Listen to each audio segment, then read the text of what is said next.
Yeah. We live. Fake watch busters. Fake watch busters. Trigger. Warning. Don't post and ghost him. Warning. A lot of y'all got Sean, triggered. who knew you were so toxic? Yo, a lot of y'all got triggered about Had I known. What up? Shout out to everybody that's tuning in. What's going on? It's officially now Pisces season. For sure. We are 1 day away. For sure. We are 1 day away. Tomorrow's the day. Happy birthday in advance, my brother. Welcome to the club. Your application to the 40 Club has come through and has been accepted with flying colors. Welcome to the High Honor Society. Appreciate it. What is fine? 40 for 40. That's a fact. That's a fact, ESPN man. How you feeling? It's the last day and you spending it with us. How you feeling? Feel good. Feel great.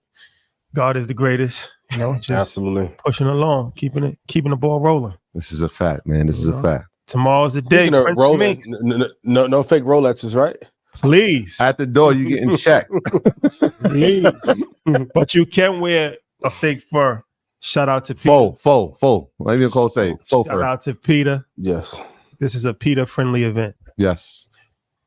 Yes, Sirski. Yes. We'll see you tomorrow. Shout out to Frederico. That was a funny skit he put together. Shout out to Fred. Shout out to everybody making content. I appreciate everybody getting their outfits together. Yeah. And, putting their best foot forward for this. This is going to be a good time. I'm going to be honest. I ain't tell you this. I'm going to tell it to the world. I'm going to tell you at the same time. I've been getting a lot of calls, man. This has become a moment for the city. It's a moment for New York City. This is a moment. I gotta give you a pat on the back. This is a moment for the city. It's your birthday. It's we appreciate it.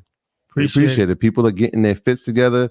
I heard some people actually called your house looking for some advice from your parents.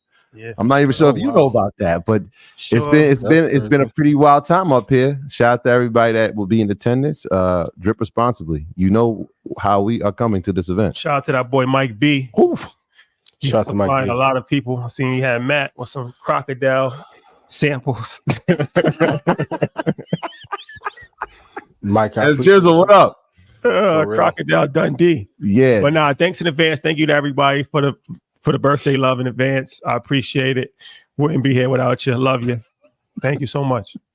Had they known prior. Thank you so much, man. I appreciate it. Hey, how you feeling, man? I know you was a little under the weather last week. How you feeling? Yeah, I'm feeling a little bit better. Trying to work through Jordan flu game vibe. So, no Scottie Pippen energy in 2024 either. Be a champion, be proud, or work every day to be better. The bullshit tour. Come on. The bullshit tour. Quit crying. Work harder. That's my guy too, man. He going out bad. He going out sad. Pip one of the ones. That's my guy. All the time, but we was at an event for the NBA, and they asked me who my favorite player was, and I said him. Everybody started laughing.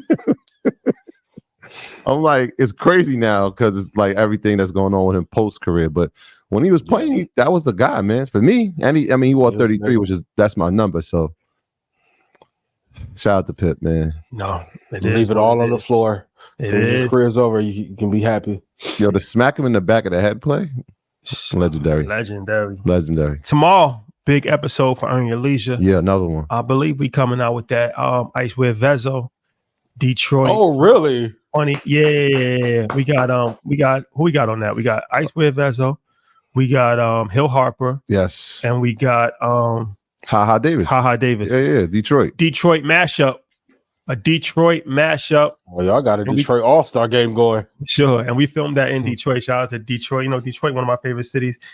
A lot of Detroit players going to be in the building tomorrow. Yeah, I heard. Yeah. Man, shout out to Mario. Oh, okay. Yeah, Detroit coming through. They do the first thing. They've been doing the first thing. Detroit and Chicago, they do that. That's what they do with the Buffs will be in the building. What Big say? Stink Pink Gators, my Detroit players. So shout out to my Detroit players.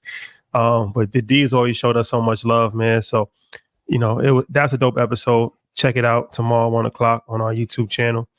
And Blackout, man. Blackout, we back, episode 3 this Wednesday. Yeah. Ruffle some feathers. Few. For the first 2 weeks. We coming out the gate hot. Few. The lady with the 50-part series on your husband, we need to have you on Blackout. We need to talk to you.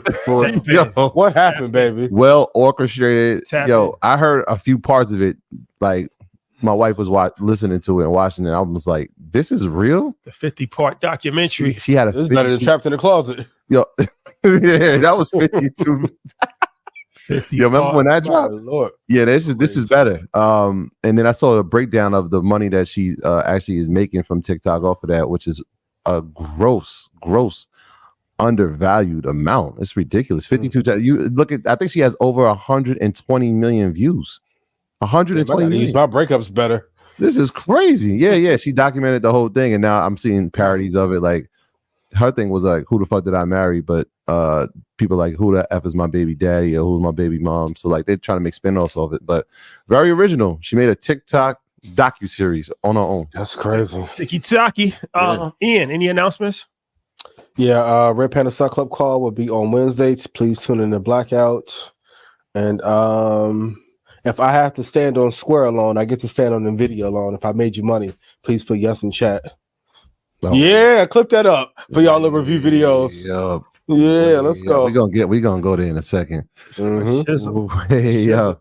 Troy, you know how this works, man. Do your own research. And if you can't do your research, come here to Market Mondays. Shout out to everybody that's been tuning in to Market Mondays. Shout out to everybody that showed love for our GMA appearance. That was a nice it was amazing. Nice situation, man. So shout out to everybody that showed love. But our content is intended to be used and must be used for informational purposes only. It's very important to do your own analysis before making any investment based on your own personal circumstances.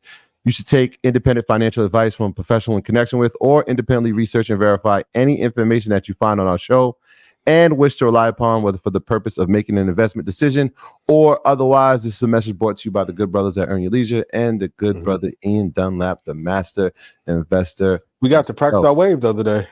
That keep waving. Come on, Rashad, wave with us, Rashad. Come on, smile, keep waving. Salute. Shout out to Strahan. Salute. What should I do with my hands? I'm not sure. I know. Salute. All right. We appreciate y'all. Love is love. We got some guests today. Yeah. We got some interesting guests. But before we bring the guest on, let's talk about some topics in the market. Let's go back to last week. So last Wednesday night, Nvidia reported their earnings, and blockbuster earnings, blew it out again. And really sent shockwave through Wall Street. And then the next day, the stock went up over $100, and they gained over $250 billion in market cap in one day. 273. It was the highest ever for one day. I think they passed Meta as far as their market cap. Meta. Saved my career. Yeah, they passed Meta for the single day record for highest revenue in a day.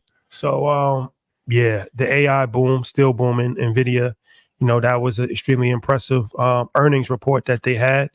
And, you know, like I said, that kind of shook up Wall Street when it happened.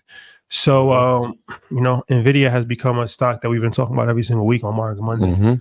But, okay. So what's the deal? Can we start with some numbers?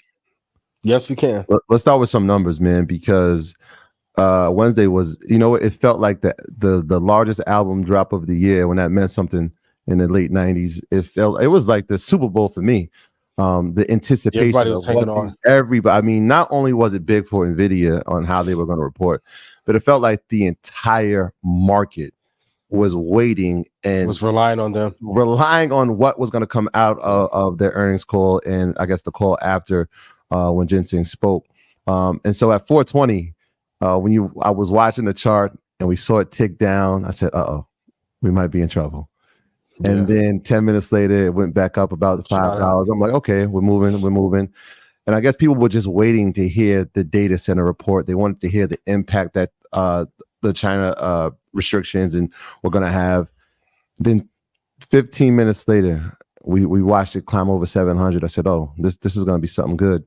And obviously, when the report came back about China, the data centers booming, we saw that thing rise up to $735. And I'm like, okay, tomorrow's going to be an incredible day. And it was. I mean, we watched, like you said, we watched it go up $110, set the record at $273 billion. The record that was Meta's just earlier in the month was $205. It was incredible.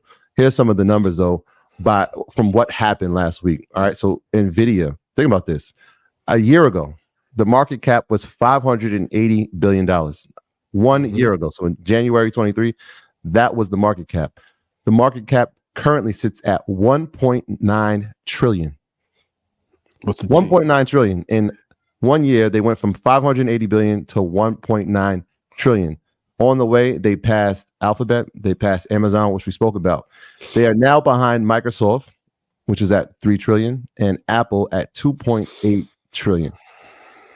At this pace, they'll be past both of them before the end of this year. That's the first number, 1.9 trillion. Second number, 69 billion. That's what they did in revenue from the year that ended, from their calendar year that ended in January 28th. A hell of a this number. year. 60 billion, right? That's up 6 times from 2022.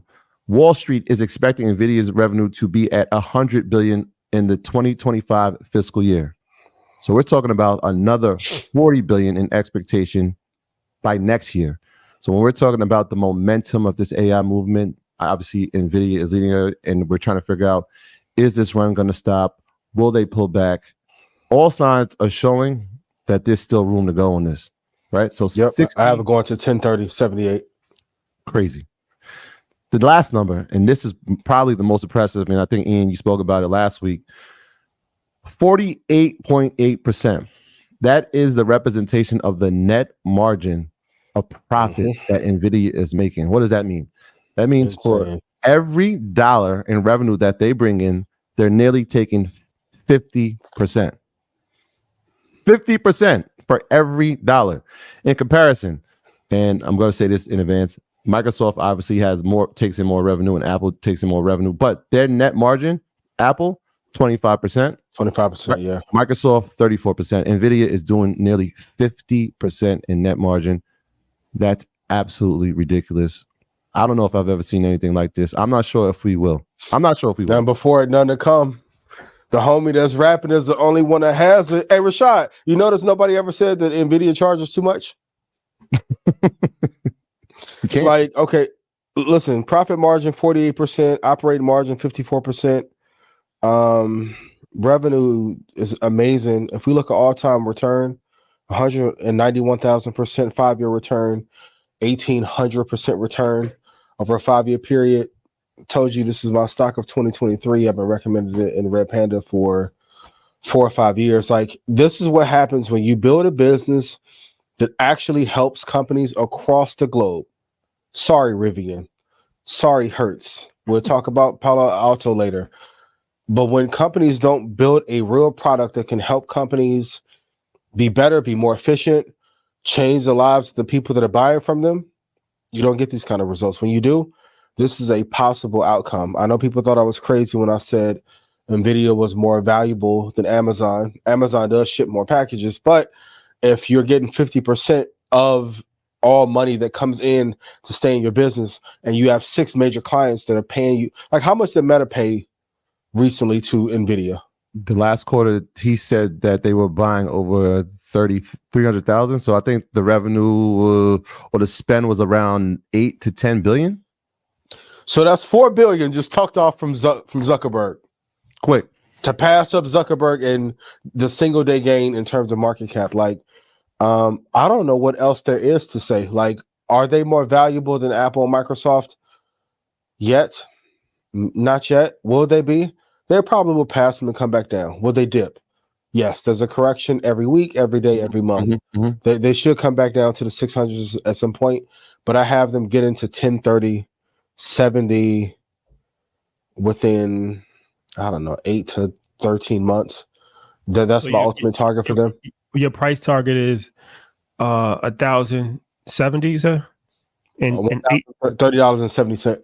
In 8 to 13 months? Yep. Yeah, so I mean, not far off from when Loop Capital raised their price target to 1,200. We saw a bunch of people. Why are we talking about Luke Longley? I'm just joking. Shout out to Luke Capital. I can't offend all connections this year, so shout out to Luke Capital. I love y'all. Shout out to Dara. Shout out to Meta. Who else I got to shout out? There's a few others. I thank y'all for bleeping our boy name out too. You got to keep. Oh, protect the brand. Protect the brand at all costs. Protect the brand. Yeah, I mean, the upside is still there, right? So when we're talking about a stock that has I mean, going up 243% last year. It's up over 50% this year. And it still has bright days ahead of it. Is it an indictment on Nvidia or the rest of the market that the rest of the market is not producing results, products or services that people actually want? It's not a sexy business. They started in gaming. They made a transition. They delivered every single time. I don't know what he likes to do in his spare time. I don't know who he's dating. I don't know his thoughts on Dogecoin. So when I see a focused CEO, we should be having the same conversation about Elon. Jensen doesn't have 42 kids running around the Bahamas and everywhere else. This is what happens when a CEO is focused. And also, too, I think it's a great lesson. When you have a moment, kind of like what we did with Market Mondays, like once we got an opportunity, man, we strangled the life out of it. They're taking full advantage of the missteps of a Micron. I know people get tired of me beating up on IBM and Intel. I don't care about that dumbass crypto partnership they have. If they were focused, they could be here.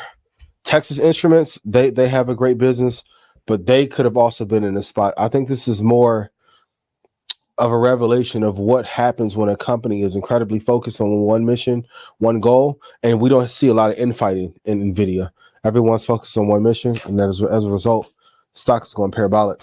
If I've made you money, please put yes in chat, and please join Stock Club. A rising tide lifts all boats. It has lifted the entire economy. Right? The NASDAQ was up 460 points.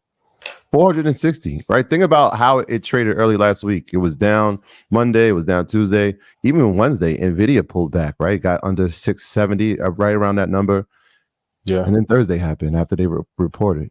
And not only did the NASDAQ rise 400 a bit, you saw a TSM rise. You saw all the semis rise, right? You even saw, and you said Palo Alto, but even Palo Alto that dropped 29% the day before was up 2%, right? So we used to look at Apple like that, right? It was like, well, how will Apple's earnings look, and what would that mean for the economy, and what will it do? And now, quickly, within 12 months, that is now turned into Nvidia. Every quarter, it's going to be indicative of the market on how they report their earnings. So, kudos to Jensen. We said top 2 last year. Oh, it was like early this year, right? We said top 2, maybe not 2. Number one. Hands down, good CEO of the year for 2024. Hands down. So already. and I know people are asking, what's the next Nvidia? There is no next. You have to find another sector.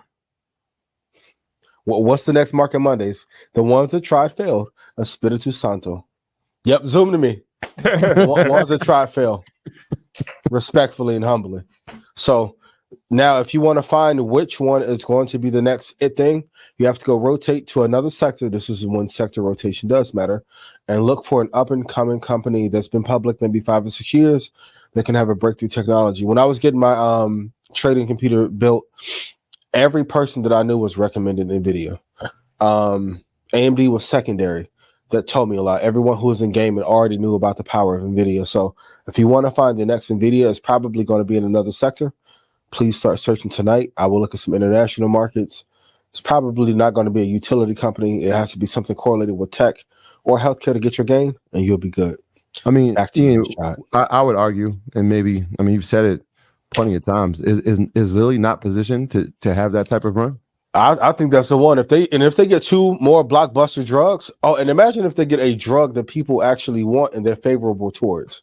Like pharma is not favored upon. They probably would be the most favorable, but if they are in a vilified industry and they come out with a anti-dementia, anti-diabetes medication that actually works and don't have adverse effects, they could possibly hit a home run. So yeah, I mean, if you look at the run that they've been on, I mean, if you didn't know anything about investing, you didn't know anything about reading a chart, if you pulled up Eli Lilly's chart and you looked at it, you would say, I think that company's good.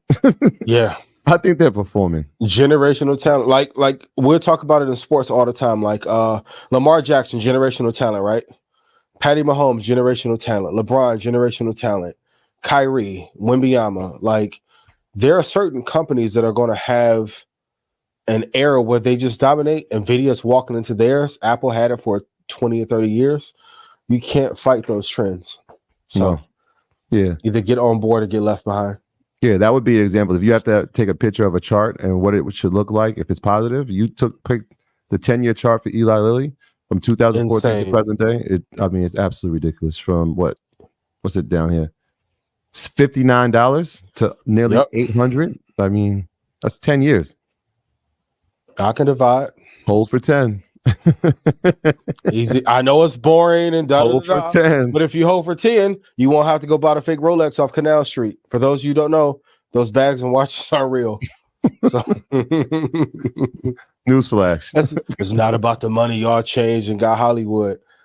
Bro, just hold for 10 years. You could be Hollywood too. Hollywood Hulk Hogan.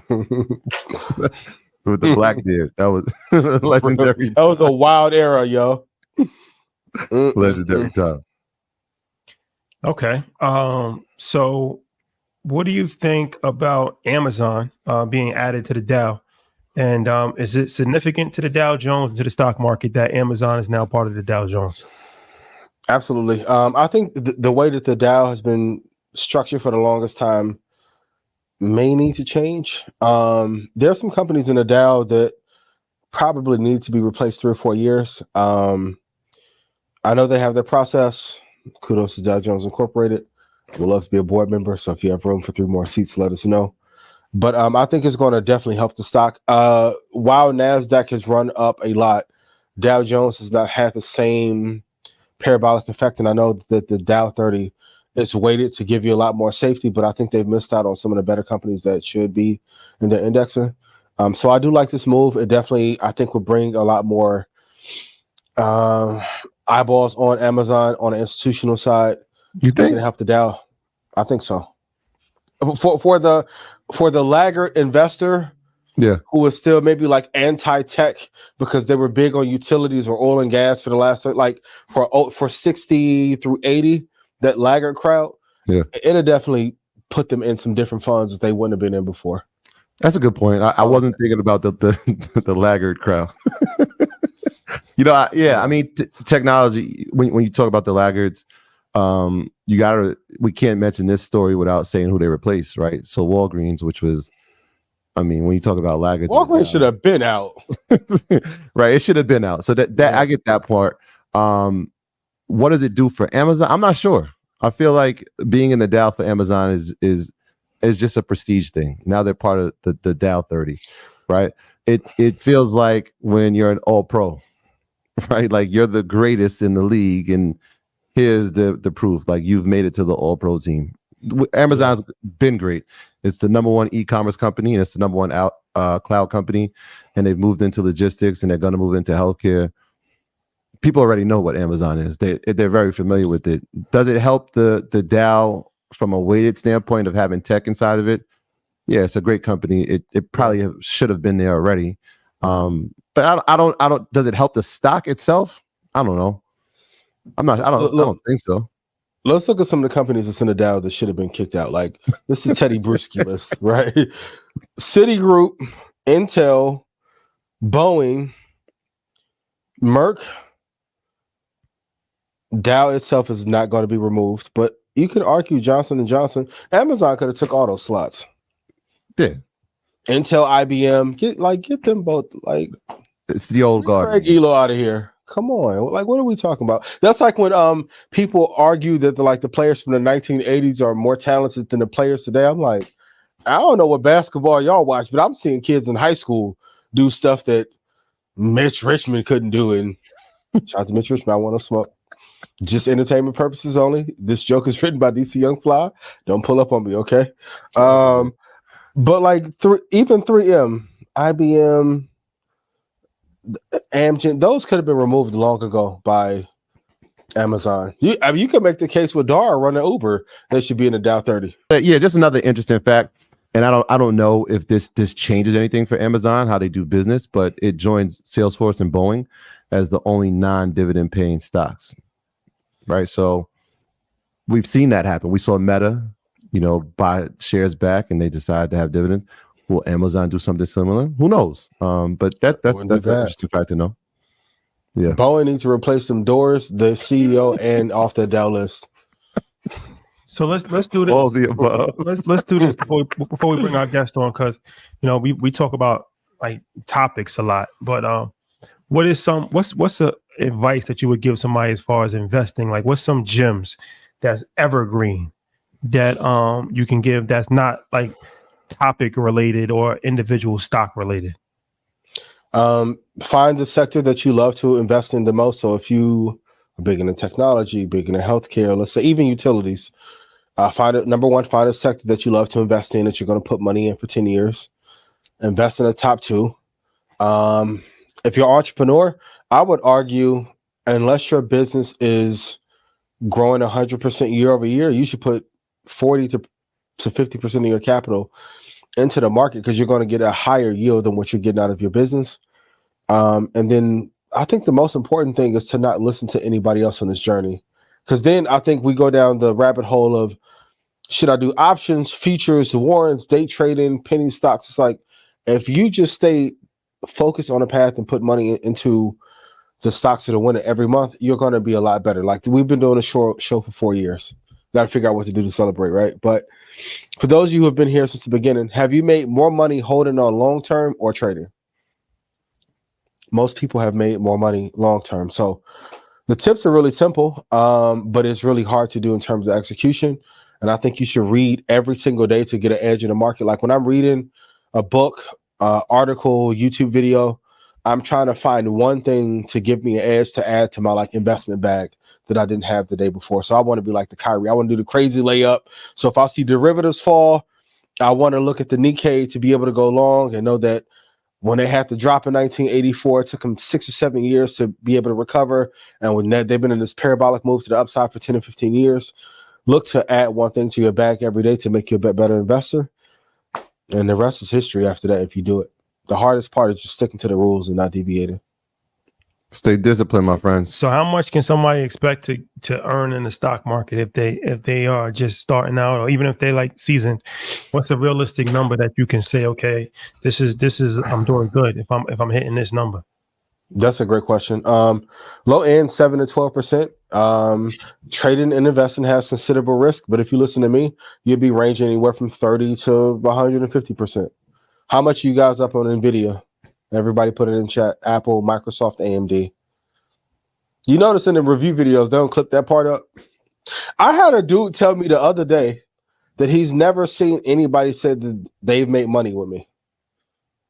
Really? Rashad, I felt like you when they start commenting about the watch thing. I'm like, what is going on with the internet? We just making up lies now. You can talk about my tonality.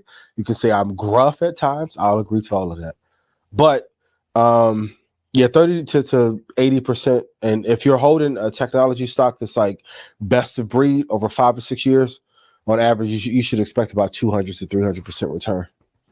And any analyst will tell you that at Citadel, JP Morgan, Piper, UBS, Citadel. So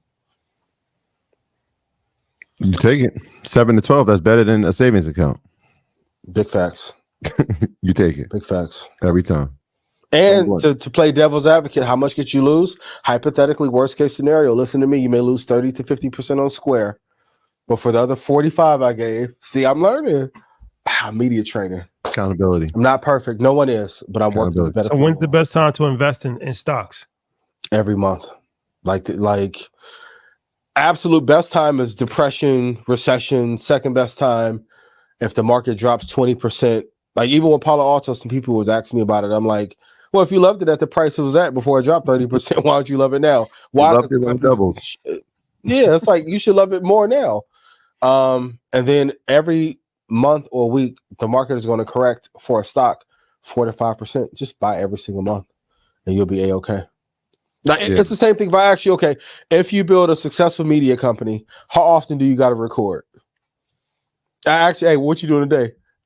Business as usual. Like, it's almost offensive when I ask y'all what y'all doing for the day. Working.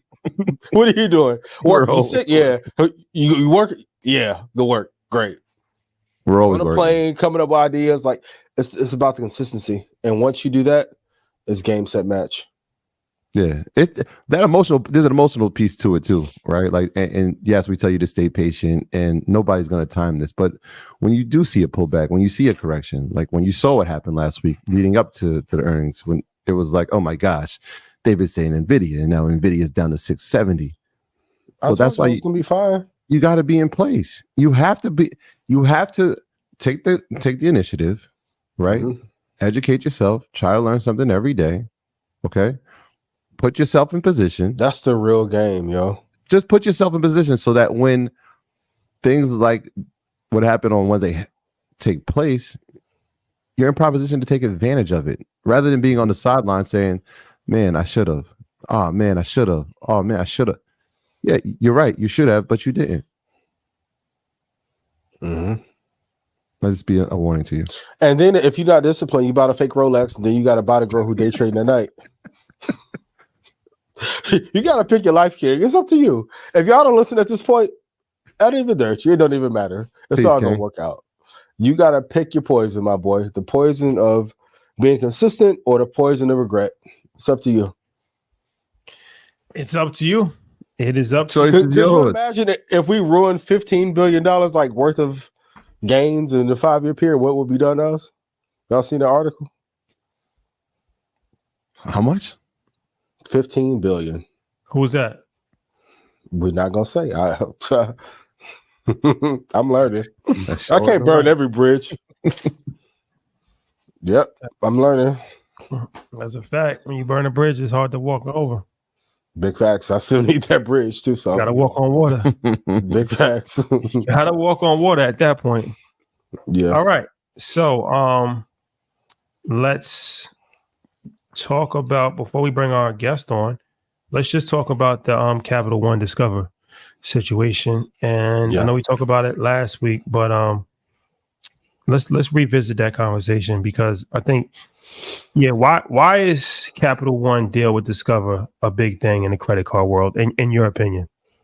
Yeah, so if the deal gets approved, I found this fascinating. Capital One would leapfrog JP Morgan. Hi, Jamie. Hi, JP Morgan. As the biggest credit card company by loans, and they solidify their position as the third biggest by purchase volume. So when we look at global debt, we have a crisis no one is talking about, that a lot of Americans are living off of their credit cards. And I saw the post that you had made maybe 4 or 5 days ago about how much global debt we have. But in every disaster or moment of chaos, there's a benefactor. And with Capital One buying Discover, this is a part I didn't think about. If I was the CEO of Capital One right now, knowing that I have all of those assets or loans, and I have all those credit cards coming into our book of business, they're probably going to double the amount of revenue that they have coming in over the next 5 to 6 years just by that acquisition alone. So there's that business quote, like, if you're at the table and you don't know who's the sucker in the game, it's usually you. I think they made a great move to acquire a fledgling. I mean, it's hard to call it that when it was acquired at such a high amount, but like a fledgling credit card brand to put under their umbrella to draw in more revenue. It's one of the finance companies that I actually like outside of the big institutions. So I think they'll see a pop over the next 4 or 5 years as a result. But the amount of, if just like in the same sentence, if I think Americans' health is going to get worse, pharma will go up. If I think Americans are going to have more debt over the next 4 or 5 years, then Capital One is pretty much a good trade, and they made a good acquisition from Discover in this move. Okay, taking advantage of the landscape, right? You look at the land, you see where this is moving. You look at the delinquencies, right? You look at the amount of people who are in debt, the amount of credit card debt there is.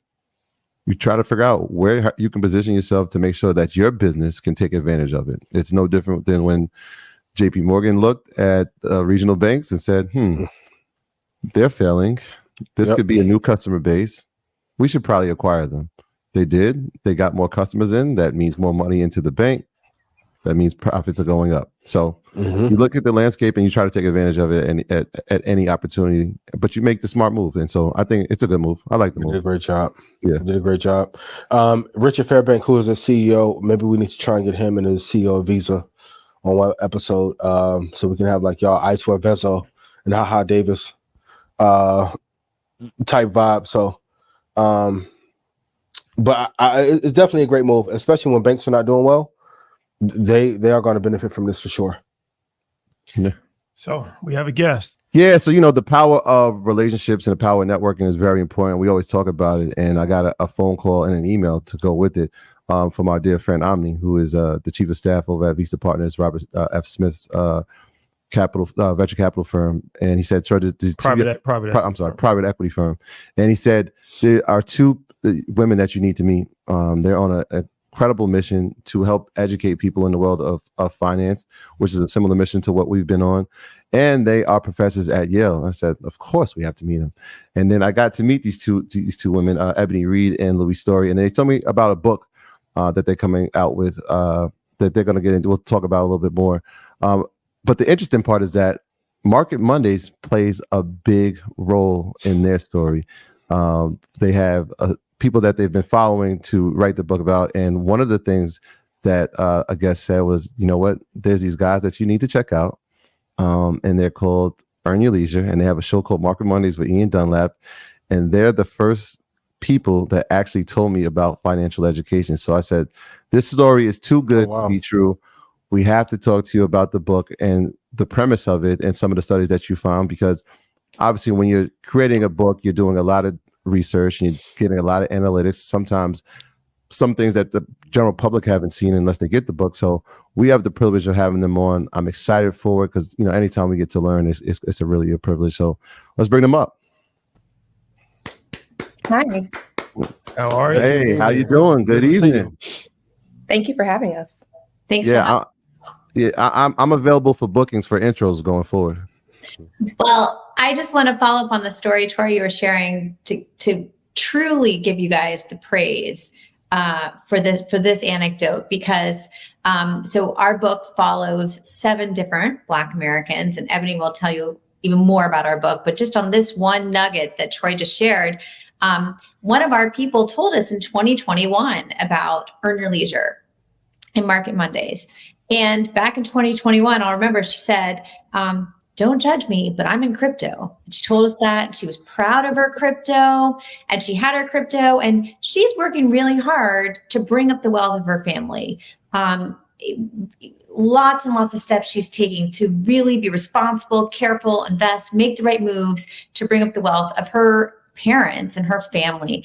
And so anyways, 2022 fall comes around and you guys know what happened to crypto. And I talk to her about every 2 weeks. So I call her up and I was like kind of nervous to ask her, but I said, oh, are you okay? And we're journalists, so we don't give people financial advice. So I wouldn't tell her to get in or out of something, but I just said, are you okay? I know you had a lot of crypto. And she goes, oh yeah, my boys, Earn Your Leisure, they had me covered. They told me to sell out of that months ago and I'm great. So anyways, that story really stuck with us.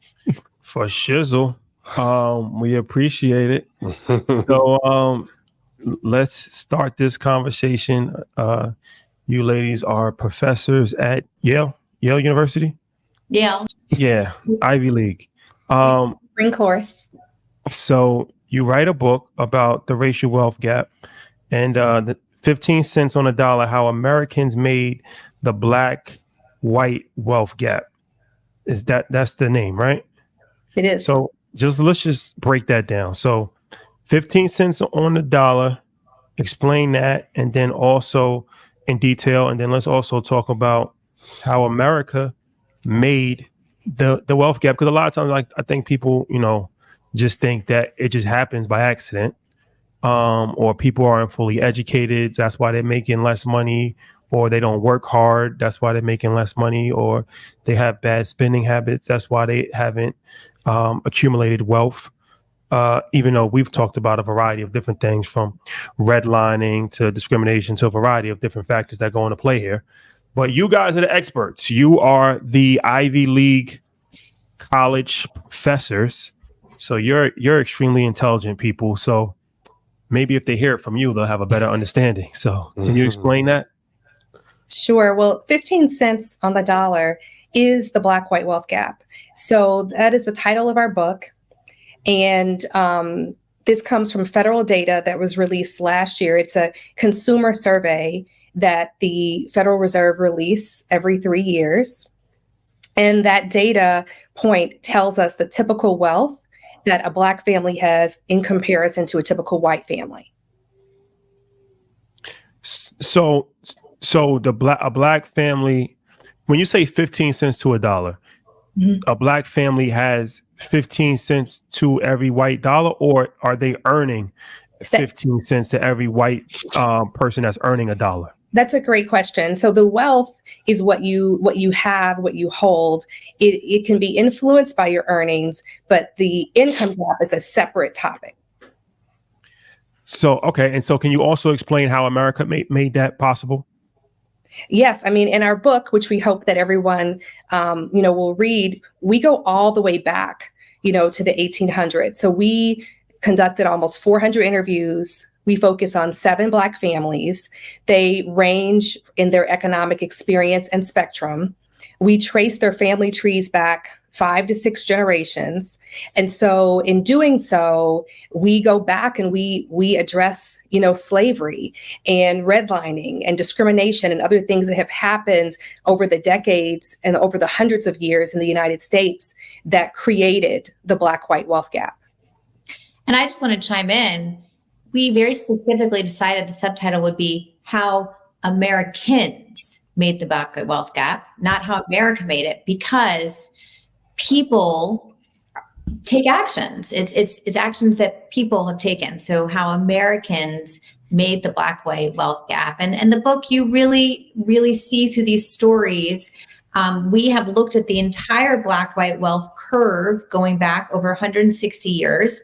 And we've identified the things that have happened through every different decade that have had the biggest impact on the wealth not converging into equality. It's still very far from equality today. So what are some of the things that I just want the audience to be fully aware? So we know redlining, that's one thing, right? The Freedmen Bank, when slaves were first freed, and then they put their money into the bank, and then it was a Ponzi scheme. That's I would assume that would be one thing. Yeah. I would assume that you're doing pretty well. I think you could write our book. You're doing pretty well. I mean, we know a thing or two.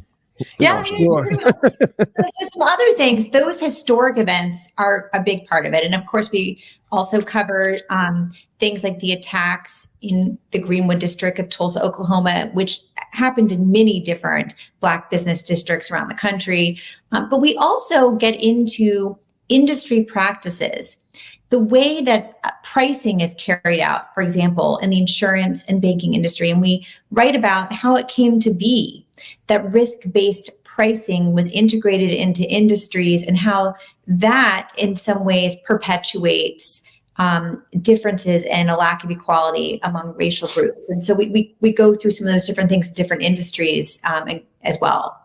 We also cover insurance as well, and what happened in the insurance market and why it was first introduced and who it benefited. And we look at that as well. There's eminent domain, student loans. It goes on and on. The GI Bill, people get equal access. We very much cover also things that happen to Black Americans and things that happen to white Americans. We are a white and Black pair of authors, and this is a gap between two populations, and a gap occurs both when people are held back from enjoying opportunities or held back from doing things, but also when, for example, white people were given more benefits to things over time that Black people didn't receive, that also create this gap. So we talk about, for example, different land grant programs that benefited white Americans more. So we really cover, a large range. You will learn a lot from the book. And the other thing I think the book does for people, no matter your racial background, is it makes you start thinking about which of these things in history did my family benefit from or not. And it doesn't go straight down racial lines. There are Black Americans, for example, who did benefit from things that other Black Americans didn't. And there are white Americans who didn't get the opportunities that a lot of white Americans did. But you can kind of trace your own family tree, and it gives you a much more nuanced understanding of your family's financial history. Yeah. An example of that would be the GI Bill. So in our reporting for this, we were tracing a family where the GI Bill didn't benefit that family. And in my conversations with one of my aunts, she said, well, Ebony, that's how our family got into some of our early home ownership. Your grandfather used the GI Bill. So yes, it's very nuanced. Right. So Ebony, just to close that point, Ebony realized while a lot of Black Americans did not get the GI Bill, and we write about that in the book, there were exceptions, and her own family was an exception. So that's why it's nuanced. It's not the same. Not everyone has the same exact story, but there are generalities and patterns. Yeah, when we talk about home ownership and when you speak of the GI Bill, we know that that's one of the greatest assets you can have in wealth creation, right? A home that is bought in the 50s, appreciates over time, it's passed down, hopefully, and generational wealth can be created from the equity that's in that home. We talk about the stock market here. Obviously, this is Market Mondays, and the disparities and what we've seen over the past 5 years is encouraging, right? With Black men being the leading group of people who are opening brokerage accounts, very encouraging. But there's a piece in the book that you talk about, a gap that I haven't heard much about and I would love for you to educate us on, and that's the widow gap. Because I don't think that's something I've never heard anybody talk about it. I know it's personal to you, Ebony. Can you elaborate on the widow gap? And I guess as she's doing that, Louise, could you touch on the housing crisis gap? Because these are two intricate things that I know both affect you both in a different way. Sure. So the Black-white widow gap, let me start by saying that Black people are 16% more likely to be widows than white people. And that's widows and widowers. So I'm talking about men and also women. And that comes from census data that tells us when we look at the percentages, that if you're white, it's 8.9%. And if you're Black, it's 10.4% that you're categorized, self-identified as a widow.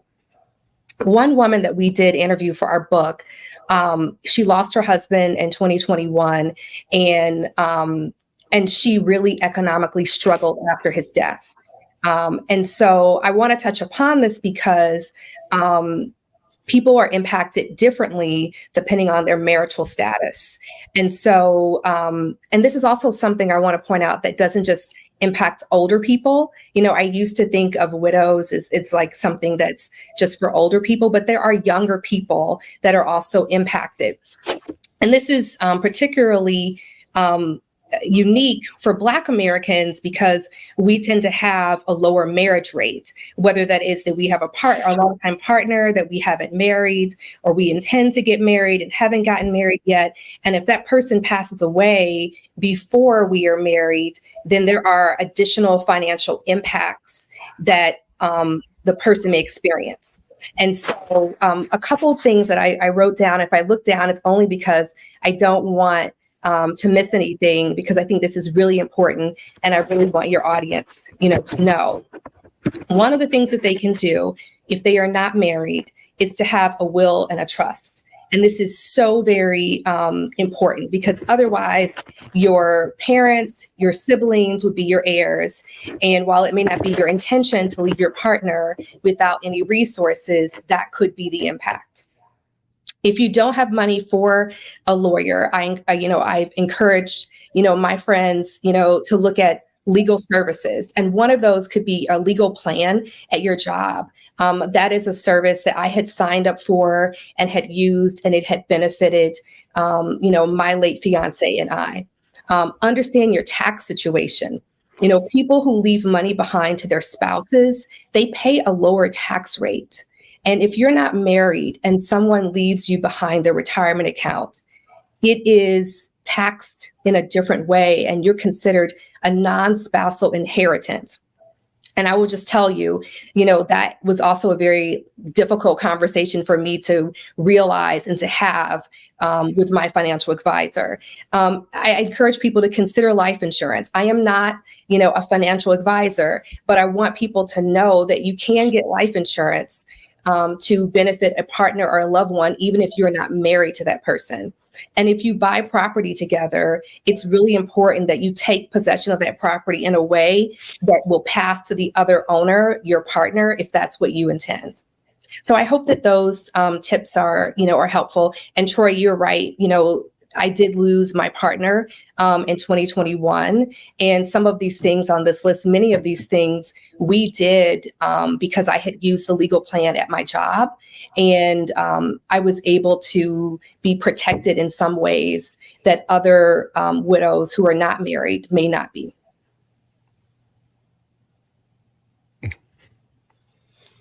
Question for you. Going back to your example of 2022 in crypto, there's a feeling in our community as soon as we get into crypto or stocks or investing that the market tends to collapse. In this data, have you found that rich people are at the end of the spectrum trying to keep this gap wider, or is that something that is a little bit more conspiratorial? Well, the biggest reason that this gap is staying as big as it is, and I would love to just give you a few figures through history so people can understand where we've been and where we are. It'll just take 1 second. Right after the Civil War, Black Americans had 1.8 cents on the dollar compared to white families. And then that went up to 6.7 cents, around the 1900. It went up to 9.6 cents on the dollar in the mid 1900s. It actually went up to 22 cents on the dollar in the early 1990s. And now it's at 15 cents on the dollar. So just to let people know, 15 cents on the dollar, it hasn't moved around so much when you look at it overall since about 1980. The gap has been kind of staying in place. And the biggest reason for that is because of what has happened in the stock market, which you all alluded to earlier. Increases in stock market wealth have benefited white Americans more than Black Americans because more white Americans own stock than Black Americans. And the stock market has gone up a lot. And as you know, stock and ownership things, capital is taxed differently from income. So there is preferential tax treatment from the US government for people making money off of owning things like stock. And so that's one of the biggest reasons it's staying in place, because Black Americans have acquired more homes. There still is a home ownership gap, but they have acquired more homes than they used to have. But the stock ownership and the ownership of assets is really what holds the gap in place today. So your classes that you teach at Yale, what exactly is the class that you teach? And what's the data points that you teach in regards to the book in your actual class that you're teaching young people? Well, it's an MBA class, and you all probably know at business schools, one of the main things they do in a lot of classes is case studies. It's kind of classic from the Harvard case study, and every school has them. Yale, where we teach, has great case studies. And so our class covers the data of actually many different racial wealth gaps. We also cover the Latino white gap as well as the Black gap with white Americans. We look at Asian Americans who actually, a typical Asian household has more wealth than white Americans at this point. So that's a nuanced, different picture. And then what we do is we go through history, talk about moments that affected these gaps the most. But every week, the class does case studies about what companies or industries could do differently to affect the gap differently. So for example, one industry that we look at is the auto insurance industry. And the auto insurance industry actually prices the car insurance in part based on the zip code where you live. So it's not priced based on the race of the owner, but you know that people tend, within zip codes, there tend to be sometimes more of one race than another. And if a zip code has higher crime, auto insurance companies generally charge higher prices on the auto insurance there. So basically, a higher crime area where people would have less money and they're struggling to even rent that car or buy that car, now they've got to pay more on their auto insurance than people in a wealthier area where there's less crime. So in that case study, the class talks about, is that fair and equitable? And if you wanted to change that, How would you change it? How could companies price it differently? Is there a role for government to defray the cost? What are the reasons that it's priced that way, and how might you change it? So that's an example of a case study we do. This is a feels like a passion project, right? Ebony, you work for the Detroit News, and Louise, I know you spent some time as a journalist covering Goldman Sachs. So I wonder, in the case study that you guys are doing, right, these 7 families, what are some of the common themes that you're noticing amongst these families, right? What are some of the similarities? What are some of the traumas? What are some of the things that you're seeing that are consistent throughout the families that you've studied, and I guess overall in our communities? Yeah. So the Black-white wealth gap, we see through the lives of these 7 families that it intersects with so many things in society. These families, these individuals, they were dealing with the student loan crisis. Some of them were dealing with the criminal justice system. Some of them on the civil side were dealing with bankruptcy, issues. They were dealing with unemployment, entrepreneurship. So all of the things that are happening in our society, access to capital. I have a friend who says to me from time to time that wealth in Black families sometimes goes like this, if you can see my hand, because you're often trying to help other relatives where things are not necessarily passed always vertically, if that makes sense. I think the $1 million question that everyone wants to know tonight in the audience is, do you think, because we often hear the stat that by 2053, the collective wealth of African Americans will be at 0. Do you think we'll be able to ever bridge the gap, or is it too little too late? It depends how you calculate it. We've done all these different calculations looking at the trends in the government data around the Black-white wealth gap, and if it continues on pace with how it changed the last 3 years, what will happen? If it continues on pace from the past 20 years. And at these paces, we're talking like 100 years before the gap would be closed, before a typical white family would have the same amount of money as a typical Black family. So it's a long time off unless there are leaps and bounds and changes. And, I know a lot of what you all talk on here is people changing the way they invest, changing the way they think about their money. And, if enough of that happens, that could have an impact. Because again, as I said earlier, one of the single biggest factors in the gap is that white Americans have been investing their money differently than Black Americans. And so a change in that would have an impact. But if there are no changes in the way people invest, no changes in home ownership, no changes in the other big things, it's on this pace, it's about 100 years. 100 years. Well, we want to thank you guys. Thank you for coming in and definitely Yes. sharing the information and insight. And I'm sure that people will be looking at your book and looking to get more on this topic, something that we've been talking about for a long time. So keep up the great work. And yes, if you ever need us to be guest lecturer, I mean, We'd love to have you. And I don't want people to think it's just a downer because of the 100 years thing. We're really glad to have connected with you all. All right. Thank you guys so much. Appreciate you. Have a good night. Thank you. Amazing. Thank you. Take care. 100 years. 100 years. Well, you know what I did appreciate? She didn't lie. She didn't You didn't run from it. Yeah. She didn't try to make up a number like, well, no, if we do this, then everything will be solved by 2040. She's like, no, it's nothing to really do to solve it. It's going to take 100 years. Maybe 100. And good night. Yeah. Watch Market Mondays. No, I mean, yeah, that's why, when we spoke about this report in the Washington Post, and Strahan brought it up with us at GMA. It is encouraging, but there's so much more work to go, right? Having a brokerage account is great. Having money in that brokerage account is more important. Different. Yeah. Right. Having 100% or having 95% or 99% of African Americans investing in the market is even better. Right. If we're talking about the pillars that are driving the gap, and she did allude to it. If you look at the stock market from 1985 until present day and look at the growth of it over time, who owns the companies that are on the market? Right. And when you look at the wealthiest people in the world, well, how do they get their wealth? They own They have ownership in their company. They have stock in their company.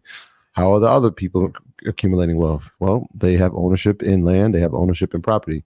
So let me just say something, because she said that the driving force was stocks, and we always talk about buying stocks, and then you said something I just wanted to correct too. You said that black men are the leading drive. It's just black people. Black people, because I don't want to alienate women, because women obviously play a major part in that. Thank you for correcting. But so technically, we're assisting and pushing the culture forward.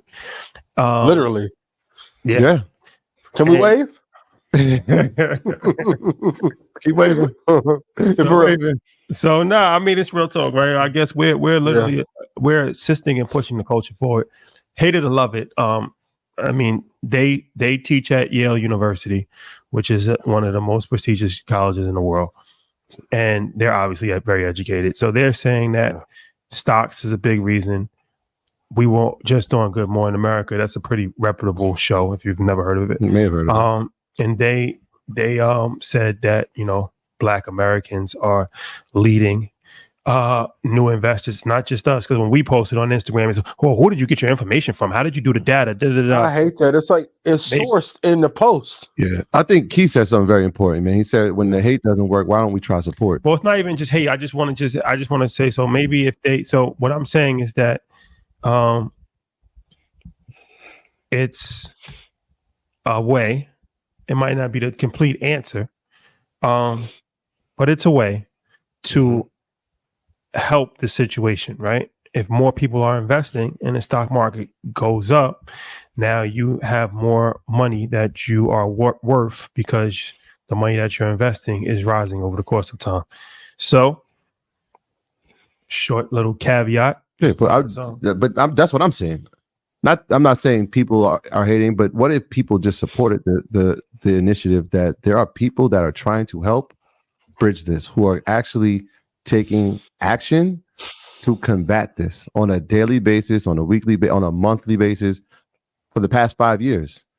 What if we actually just supported that, right? Because every door that we get in, we kick it down and we bring people through with us. Well, and there's plenty, and I'm not just saying it's just us. It's not just us. There's plenty of people that are giving great information, but we got to really support each other and lift each other. Now I'm gonna come in and say there are a few, but let's not act as if this door wasn't kicked down and this wave started here. No, it's not plenty of people, but I mean, but we have gotten support. That's important. Plenty. Everyone tuning in tonight, and everyone who tuned in. So that's important because. But should there be more, or no? There's always. It could always be more. There you go. It could always be more. But you can't. You I think we got the most underrated show in all of broadcasting. I look at it like this. It's cults become culture. You have to have a core dedicated support group. So like we have 1.5 million followers on Instagram. But 100,000 people consistently watch Market Mondays every single week, anywhere from 80 to 100,000 people. Big facts. Those are the loyalists. So out of the 1.5 million, 1.4 million are casual or ghost followers that might watch the Instagram, might comment, or might not even see anything because they're not even on the algorithm. Right, it won't be shown. But that's okay, because you don't need a lot of people to change the world. You just need a small, dedicated group. That's the Marines. A small, dedicated group, right? This is what we need. A small, dedicated group of men and women that's disciplined. And those are the evangelists. And those are the people that'll spread the message across the world. So you guys that watch Market Mondays you're our Marines. We greatly appreciate it. You are the select few. You're the chosen few, actually. And it is because of you, you're actually changing the world. Because we could say the message, but the message goes on deaf ears if nobody's listening. So you have taken it. Bigger than just listening, also executing. Taking action and executing. You've taken it and you've spread it. You've told your friends, you've told your colleagues, you've invested, you've shown your investments to people, and you have, in effect, helped change the world. So kudos to you guys. Shout out to my pandas. I love y'all. Shout out to all the earners. Love y'all. For sure. Can we get a monument somewhere? Self-praise. Perhaps. Self-praise is no praise. What? So it's very important. What you on today? Hold on. Wait, you called me out on the Steve Jobs. All right, well, I was with what were we talking about? You don't agree with that? I've been telling you that for years. We've been telling me that. If you don't praise yourself first, nobody else will. Yo, Ian, we about to black out on them. Other blackout. Blackout part 2. I'm teasing. Okay. But I thought you was gonna go Shook Shotty, but you came in your 007 vibe today. I'm learning. A man kill. I got you. Got you. I got it. No. You see, with age comes wisdom. Yes. Hey. Real quick. So let's talk about something that we haven't talked about in a while. So there was a major cyber attack on pharmacies nationwide last week. Mm-hmm. And it caused a tremendous disruption in the healthcare business. But this brings up a larger issue here of cybersecurity. A major breach. Mm-hmm. Major breaches in cybersecurity have been happening. So on the investing side, we haven't talked about cybersecurity investments in a while. Are those cybersecurity investments still good? And if so, which ones? And, when we talk about chips all the time with Nvidia and Taiwan Semiconductor and AMD, well, somebody has to protect the chip, right? It's like building a home, but you got to have an alarm system to actually protect your house. So being that this AI boom is taking off, being that the semiconductor chip boom is taking off, and everything is headed even more towards technology, what's the deal with this cybersecurity situation? Which part should we Ian, I'll start with the numbers. Let's just do the numbers, right? If we're talking about companies, obviously we saw what happened with Palo Alto dropping by 30% after their earnings, but up until that point they had tripled, right? They actually doubled their market cap, right? So you're talking about their revenue went up to $8 billion. CrowdStrike tripled over the past year. Zscaler up 90%, HubSpot up 52%. So are these companies that you can invest in? Absolutely. The issue is in kind of what sent all of the cybersecurity stocks falling down last week was there's a shift that's happening. There's a shift, right? So people are going from, and companies are noticing that there might be a customer fatigue, because when you see news articles like that and you see what happens with AT&T, the customer doesn't feel as protected. And so if customers stop spending, you're going to see a pullback. And I think Palo Alto has done something really, really intelligent. And that, I don't think people are saying that, right? When you see a company pull back 30%, it's like, wait, what's the intelligent piece? I think they're looking at the long-term game, right? For the short term, they're saying, CEO came out and said, look, there's customer fatigue. That's why there's a pullback, but we're changing the way we're doing business. We're not looking for customers specifically anymore. We're looking for more platforms. And so they're going from customer to platform revenue. And so you're going to lose some money because you're going to have less customers. But if you pick up more platforms, there's going to be more revenue because they're not just buying one product. They're buying 2, 3, 4, 5, 6 products in a bundle, and you're selling that to a platform. And so you're going to take some short-term losses, but there's going to be long-term gains, right? And so if we watch their chart over the past, I don't know, since 2020, I mean, ridiculous. Like, pull up that chart, PANW, and you'll see right there. So are they important? Absolutely. Are those the 4 that are leading it? Yes, you can throw Fortinet in there as well. But they're definitely, especially in this AI economy, and that's why I said, like, AI is important, generative AI is important. The protection in the ecosystem around it is equally as important. So these cybersecurity stocks become just as valuable. So when you see a company like Nvidia have those earnings, the ecosystem benefits, because if people are saying, oh, we're just getting started, they still want to go, those companies will thrive as well. I'm going to take the other side of this argument. Palo Alto is not an A-tier stock. So even though the cybersecurity industry is important, the stocks do matter. CrowdStrike has done incredibly well, but they have a issue that no one is talking about, and they have a profit margin recession in their businesses. So even before he made that statement, if I look at Palo Alto, their profit margin is 6.38%. Tough. If I go look at CrowdStrike, this is befuddling to say the least. Their profit margin is negative 8.18%. So for every $100 that comes in, they're losing an additional $8 on top of that. Now, of course, got economies of scale. Can they turn it around? Yes. But if I'm looking head up, if I'm comparing it to other players in the space, would I want to invest there long term? No.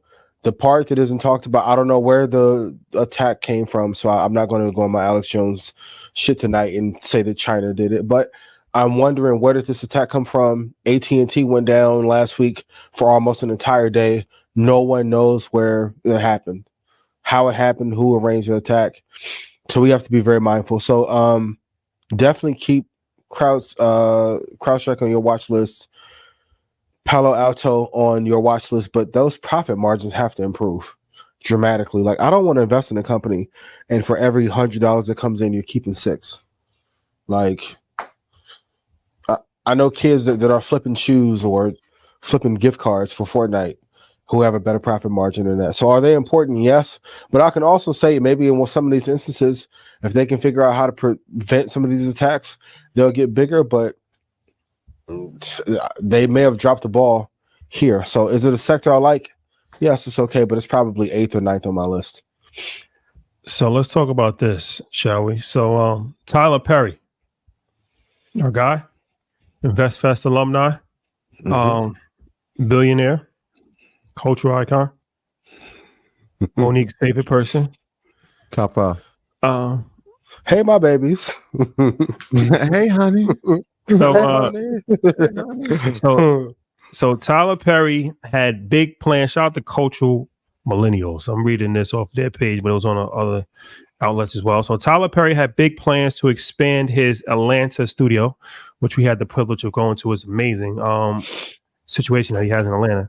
He had plans to expand his Atlanta studio with 12 new sound stages over 4 years, right? Mm. And the cost of that was going to be $800 million. So he's going to do $800 million upgrade to his studio. But now those plans are on hold. So he was extremely impressed by advances in artificial intelligence, especially OpenAI Sora, a text-to-video model that debuted February 15th. Perry told The Hollywood Reporter on Thursday that seeing Sora's capabilities firsthand surprised him. He mentioned how this technology could change his production process, no longer having to need to travel to locations and build sets. And, quote, jobs are going to be lost. So can we just play a video? Mike, I sent the video. Play it. So Mike, cue the video. OpenAI has unveiled its new text-to-video model. It's calling it Sora.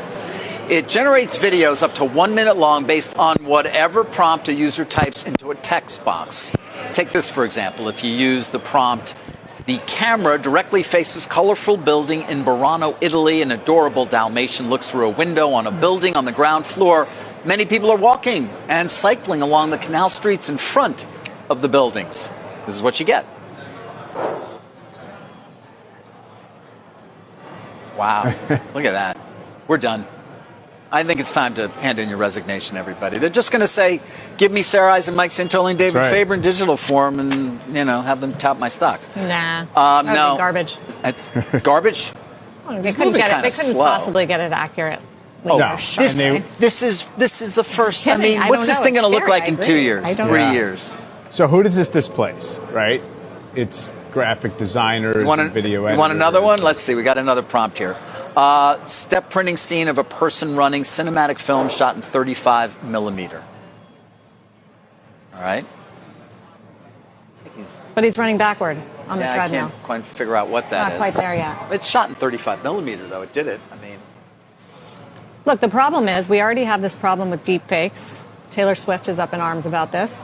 And this is an election year. So for this technology to come to the fore when the U.S. and 60% of the world population is going to the polls, that is very scary. And Nick Clegg is going to join us next hour from Meta to talk about this. Yeah, well, I'm curious to hear what they say. They talk about watermarking, but there are so many different ways around these things that it does raise the real possibility. I mean, forget deep fakes. They got to come up with another word at this point. I don't know, though. Did that Dalmatian look truly lifelike, like it was videoed?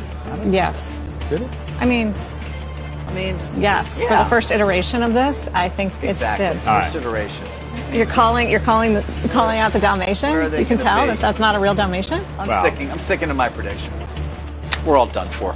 Okay, so that's the video that we posted on Instagram of CNBC where they actually showed it. I wanted people to actually, because we could talk about it, but I think it's better for you to actually to see it. The visual. So this is a king when it comes to media, film production, multi-billion-dollar empire, and put an $800 million project on hold. Said that, let me rethink this thing, right? It could probably be more efficient than me spending $800 million. I could just do this on my iPhone. Jobs will be lost. Yeah. Jobs will be lost. So what's the make of this? I feel like this is exactly what I said last week. Right? Like I literally I called a picture on your pocket and then you said it.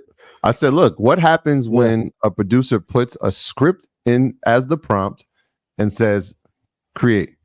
Now, right now it takes like 10 minutes to make the video images, but imagine it when they actually get to speed that process up, when they start using higher graphic GPUs, and that process can be sped up to 5 minutes. You could put an entire script, and if you don't like the way it comes out, now there are some corrections, like they showed, like if the left foot gets merged with the right, there are some errors, but that's just the first trial of it. You put an entire script in, this is what I want to come out, and you have a movie. Jobs are gonna be, I'm telling you, it's a shakeup in the industry. What it does do, right, for Tyler Perry, though, when I'm thinking of it, is like, if I don't have to spend that money, now that's more revenue that he keeps, or profit that he keeps from the mass money he's accumulated from his catalog and some of the things he's already done.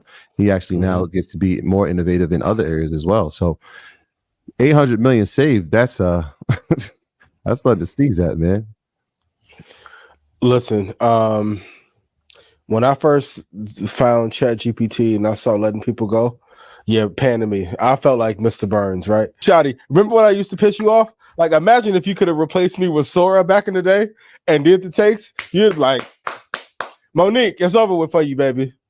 You got to learn to quit. You want to upset Oprah and Tyler. You better get you a whole episode series. What is that called? A limited series with Shannon. It's over with.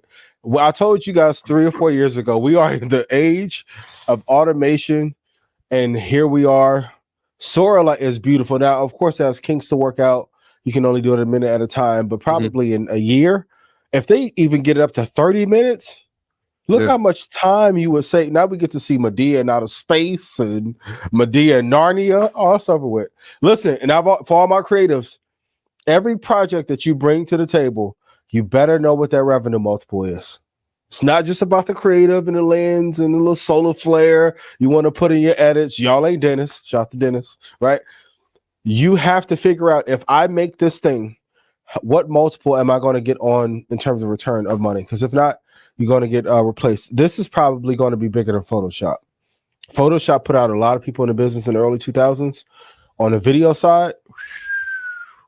And always we get our hands on Sora. Oh my God. And we can make this all animated and just voice it over. Game, set, match. Y'all think blackout crazy now. We're going to have the blackout starlit dancers coming soon. And we get our hands on Sora. Hey. It was a deep fake. No Bobby Altoffs. So as far as OpenAI, is OpenAI going to become the biggest company in the world? One of probably top 5. It's going to be a huge race between Nvidia, probably TSM, OpenAI, and a dark horse. There's probably some dark horse in Switzerland or somewhere. Yeah, I mean, of course, Microsoft is going to be in the race. Right? Sure. They have to be, right? If they have 49% of the company. Yeah. They would just... I don't know how sustainable that 49% of the company is, though. Because OpenAI, they're going public. So if they go public, you're not going to be able. They're not going to be able to maintain 49% ownership if the company goes public.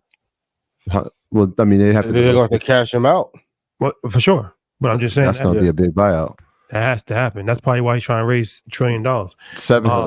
Because it's impossible. They're not going to be able to maintain that much ownership if the company goes. Did Suge let Tupac go? Shot. We gonna talk. Shout to Marion. We gonna talk. Shout to Simon. Did Suge let Tupac go? No, now we're gonna talk about the other side of capitalism. Yeah, go public if you want to, and let's see where that boy end up at. He'll be right at Hudson. No, come on. What are we talking about? I mean, if you're the CEO of what? You even I gave you the money. How do you allow come you and you want to leave? So what happens is that sometimes you're forced to go public. When a company becomes too big, they have no choice but to go public, right? Mm-hmm. So OpenAI they're gonna at some point in time, they're gonna be, even if they don't want to go public, they're gonna be forced to go public. This is like our guest last week, as far as the government has their hands in everything. So they're gonna go public either by choice or by force. They're going public either way. If that's the case, why isn't the NFL one public? The NFL is nowhere near the size of OpenAI. What's the NFL's valuation? Like 11 and the NFL 12 billion. Isn't the NFL a non-profit organization? Oh, that's the greatest finesse in business. Them and Rolex with the non-profit play. The non-profit play. The non-profit play. When Drew told me, shout out to my guy Drew who got married. When he told me that, he said, "Yeah, you know Rolex a non-profit." I said they've been profiting since 1786. What the? To this business day. Structure. To this business day. structure. I said, "Oh baby, okay." Gotcha. OpenAI. I think OpenAI is. I mean, everybody was talking about before OpenAI. Everybody was talking about SpaceX going public. And SpaceX. That's going to be one of the big ones. That's going to be, yeah. Haven't heard. If there's no actual space to go to. When's the last time you heard anything about SpaceX? They just put out a higher valuation. Neuralink has gotten more press than SpaceX. I mean, in the past 2 weeks, 3 weeks, yeah. But the valuation of SpaceX. But Stripe would be an example of a company that, hey, we thought that was going to go public. They missed the boat. Now we passed the demonetization part. They shit the bed on timing. Yeah, but Stripe probably the worst move ever. Stripe is a regular company that does one thing. It's a payment processing company, and they do it. OpenAI is changing every single thing. OpenAI is. I get that. I'm just saying in terms of woolly mammoth. In terms of the highest IPOs in history, like. This company was on pace to be the highest IPO. It was them and SpaceX, and now they're not even going to be in the conversation. And they missed the bucket, yo. When them rates adjusted. So OpenAI probably will be the most important company in the world, because if you look at artificial intelligence as the most important technology that's ever been created, they have it in a stranglehold. So they already are the Apple. They're the Apple of AI, right? So would they be that without Microsoft? Well, that's what I was going to say. And they have Microsoft as a backer and 50% owner of it, 49% owner of it. So as artificial intelligence continues to take off, Nvidia is going to rise, but also Nvidia is limited as well because they're a product maker. OpenAI is infrastructure. Well, you can argue, no, Nvidia is the infrastructure. Yeah, they are the road. Without their infrastructure, then you don't have the service. OpenAI can't run. Now, if we want to have a real conversation one day, we can talk about the AI bubble Ponzi. So what's more valuable, Apple or the chips inside of Apple? Because there's no Apple computers, iPod, tablet, MacBook without the technology that runs it. But Apple reigns supreme. Because they are the galaxy. That's because of the eco. That's OpenAI is different, and that's what OpenAI is going to do. The same way that when Nip said vertically integrated, OpenAI is setting themselves up. So they got ChatGPT, where you can do anything and everything. It answers all questions. It writes movies for you, whatever. Then they putting out the video, so now you can actually talk it, and now the video is going to be played. I'm pretty sure they're already working on a hologram. situation. They're gonna provide every single thing within the AI If I get a hologram for all my babies in the background on blackout, we go. Yeah, but even that's what I'm saying. In order to do those things at the high efficiency, you still need the company that can provide you with the infrastructure to do it. That's like just like this right here. You need a company. They don't make the no, but they could have inside of they could have chose a few companies, right? They chose. They are one of one. Like they are the crystal ball when it comes to. So like in order to do it, you kind of have to go to them and through them. Look, OpenAI. Mark my words. OpenAI in less than 10 years will be the biggest company in the world. Mark my words. How Microsoft owns 49%? They're not going to own 49%. I just went over this. They're going to dilute their share. Okay. They're going to dilute. Do you think Sam stays alive and stay in that CEO seat? When you say stay alive, what do you? Not like the Bee Gees. This is Market Mondays, not Blackout. Even all that, I'm over being politically correct. I made people too much money to have to hold my tongue. Yeah, so they bought that. And I'm gonna say this too to people like, yo, how you and Rashad talk like that? The platform is too big. What me, Rashad, and Troy got to say bigger than any platform y'all listen to, excluding nobody's. Their shit in shambles. If we're going to talk, I don't want to talk about the podcast, but I told y'all. But okay. See, the thing is, shout out to Mandy. I'm proud of you for whatever you do next. Right? I'm proud of you for whatever you do next. You deserve to elevate. I fuck with Mandy. But I told y'all, podcast. Adam next. Hey, my boy, Spiritu Santo. Right? And Mandy about to do some big shit. Like y'all sleeping on Mandy. I'm telling you, get that girl 2 months. Mandy about to be a movie star, right? Shout out to Mandy. But it's a bunch of friend of the alumni. I'm not holding my tongue for nobody no more. Y'all don't listen. God was rich when I fucking came in. Then y'all want to shout out to her though. Out of here. She's doing a lot. She got a new situation, and I know she's executive producing some shows too. So shout out to her. Mandy about to, dog. Mandy, workhorse. Shout out to Mandy, like. So, but I say that to say, I don't think that Sam is going to stay in that seat as CEO and be able to walk away from Microsoft owning 49%. He has to have the blessing from Microsoft before that should happen. The thing about it is this, right? Now, are they the most valuable? I hands down agree. It's like venture capital. It's like venture capital, right? You invest in a company, seed round early, and then with the expectations of them going public. And then when they make their exit and they go public, then you make a boatload of money. So Microsoft is going to make boatload of money. They're going to dilute Sam. Relinquish the ownership. You've been deleted. They're going to be like, yo, we want the other 51%. You've been deleted. Right? So what's stopping Microsoft from doing that? What's stopping them? You can't just take percentage. No, I'm not saying if they structure something, they structure the deal to say, look, we know you have the other 51%. We can see where this is headed. They technically could, or unless it's something in the contract now where it's not a real power move is to keep it private. We can do what? What do you mean? If they structured ownership of the other 51% that's outstanding, right? So they have 49% now.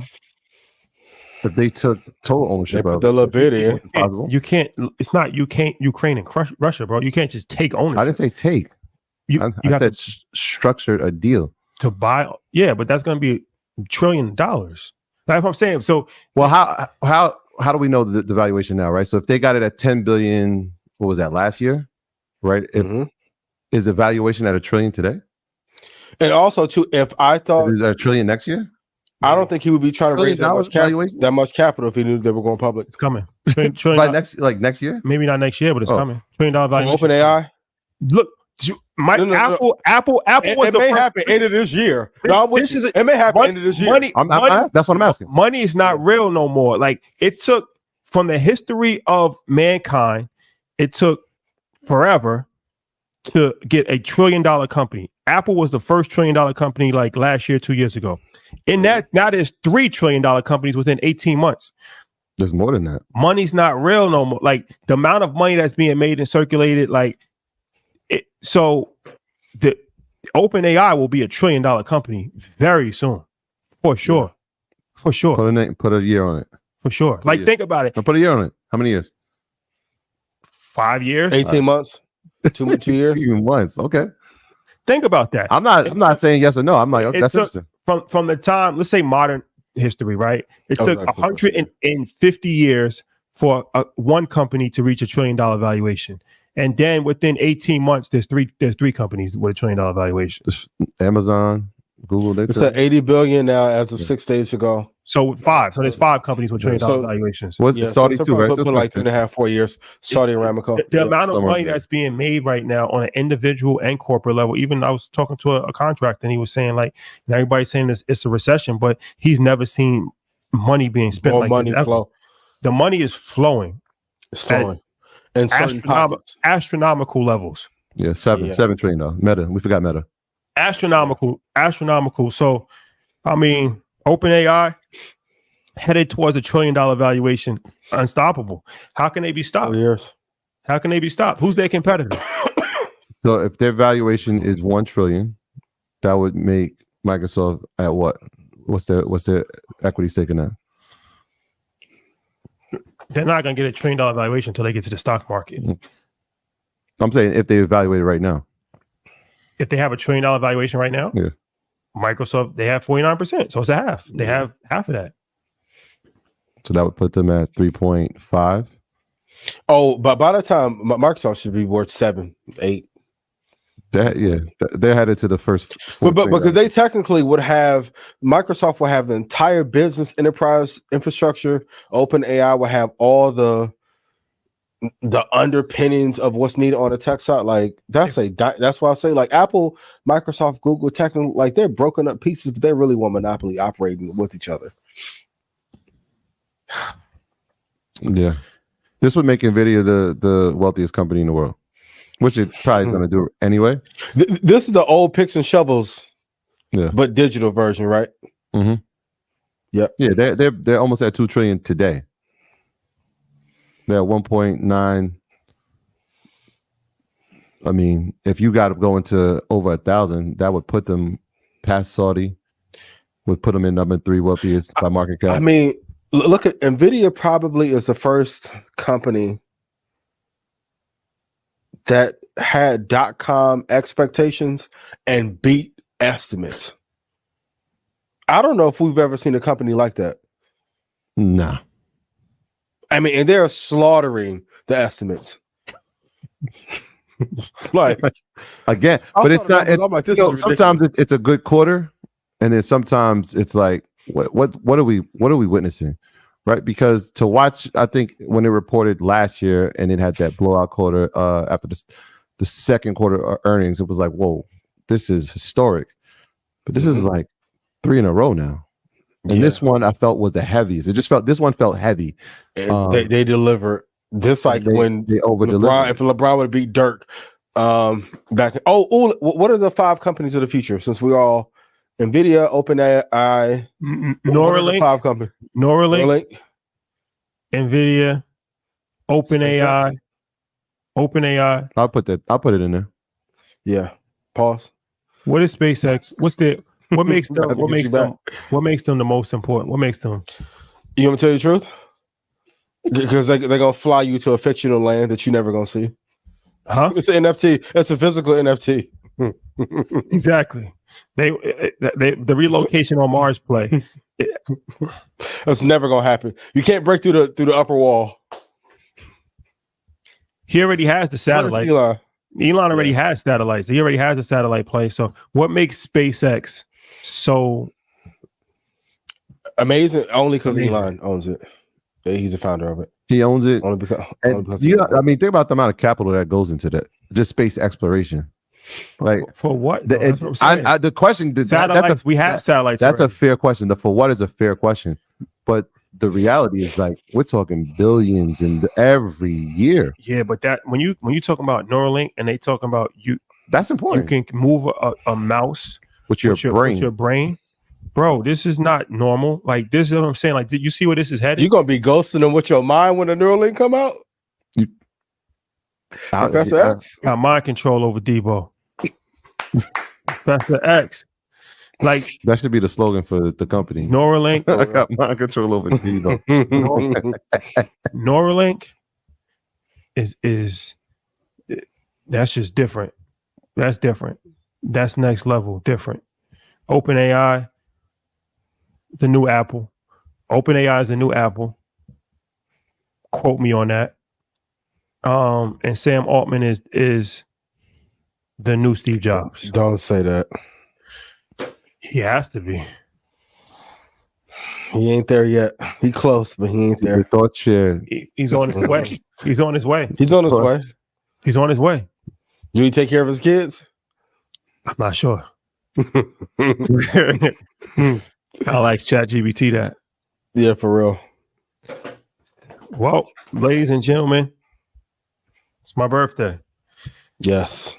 What else? No, we got a few hours left. What else do you want from us? Happy birthday to Poe. Today's Poe's birthday. Eddie Posey. Poe, happy birthday, Poe. man. For sure. Out there in Miami. I hope you're enjoying the birthday, my brother. For shizzle. Yes. For shizzle. And by the time we come back, that blackout hour. Check us out Wednesday. I'm going crazy this Wednesday. I'm trying to get us canceled. 3 episodes. Show's over. But put it on me. Ian did it. Ian did it. Ian But did it. but it's great to have a separate entity to blame it on. And I give you permission to use it all the time. You know, he be tripping, y'all. He be listening to Tupac and shit, the pineapple juice, and a reflection on us. Yeah, come to invest us. He won't be there. I give you that out. I'm a good team player. I'm a good partner to have. You know what I mean? Juice. Blame it on the pineapple juice. Yes. When all else fails, blame it on the pineapple juice. Easy out. You got to be the fall guy sometime. What inspired you to wear the Broncos Scully? Just because Russell Wilson, was that a childhood hero of yours? I'm more sensational than Russell. You're gonna be a childhood hero of this. Russell? We older than him. And yeah, older than him. That's crazy. Yo, that's wild. He's been playing for That's wild. I'm a childhood hero of his, and we're gonna get to talking.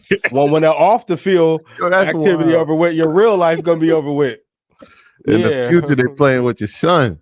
Boy, I can't wait for the childhood hero. That's crazy. But you're not a Broncos fan, though, right? That's not that. You don't rock with them. No. You should live in Colorado. That's it.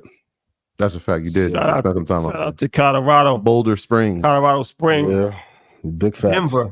Denver. What's up? Baja City. What's up? Red Boulder. Rocks. What's up? You was in Boulder, right? Boulder. No, I was in Colorado Springs in Pueblo. Oh, okay. Yeah. Can we do a call option on when Future and Sierra get back together? I'm taking the call on that.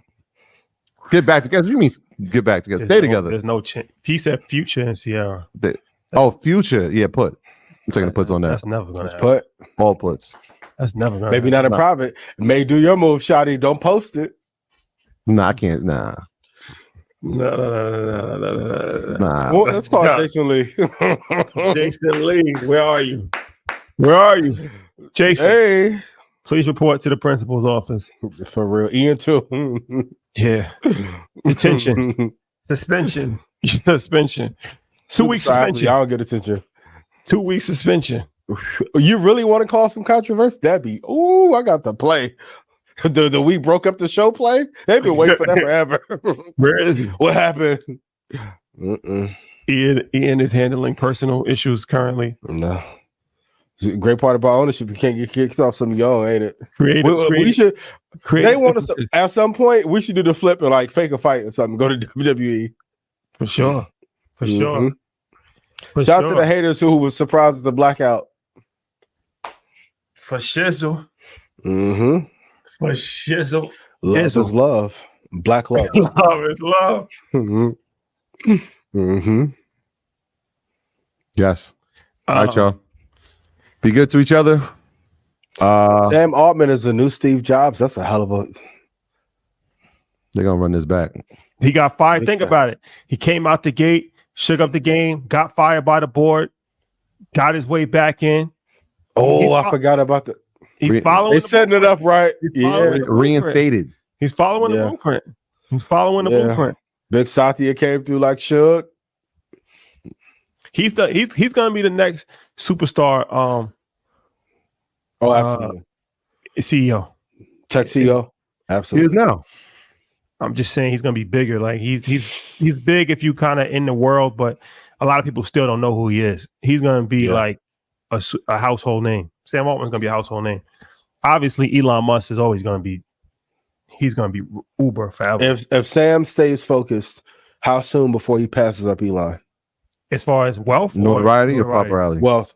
It's going to be tough because Elon he's going to have $3 trillion companies, maybe potentially. So he's going to have 3 of them, like Tesla, SpaceX, and Neuralink. I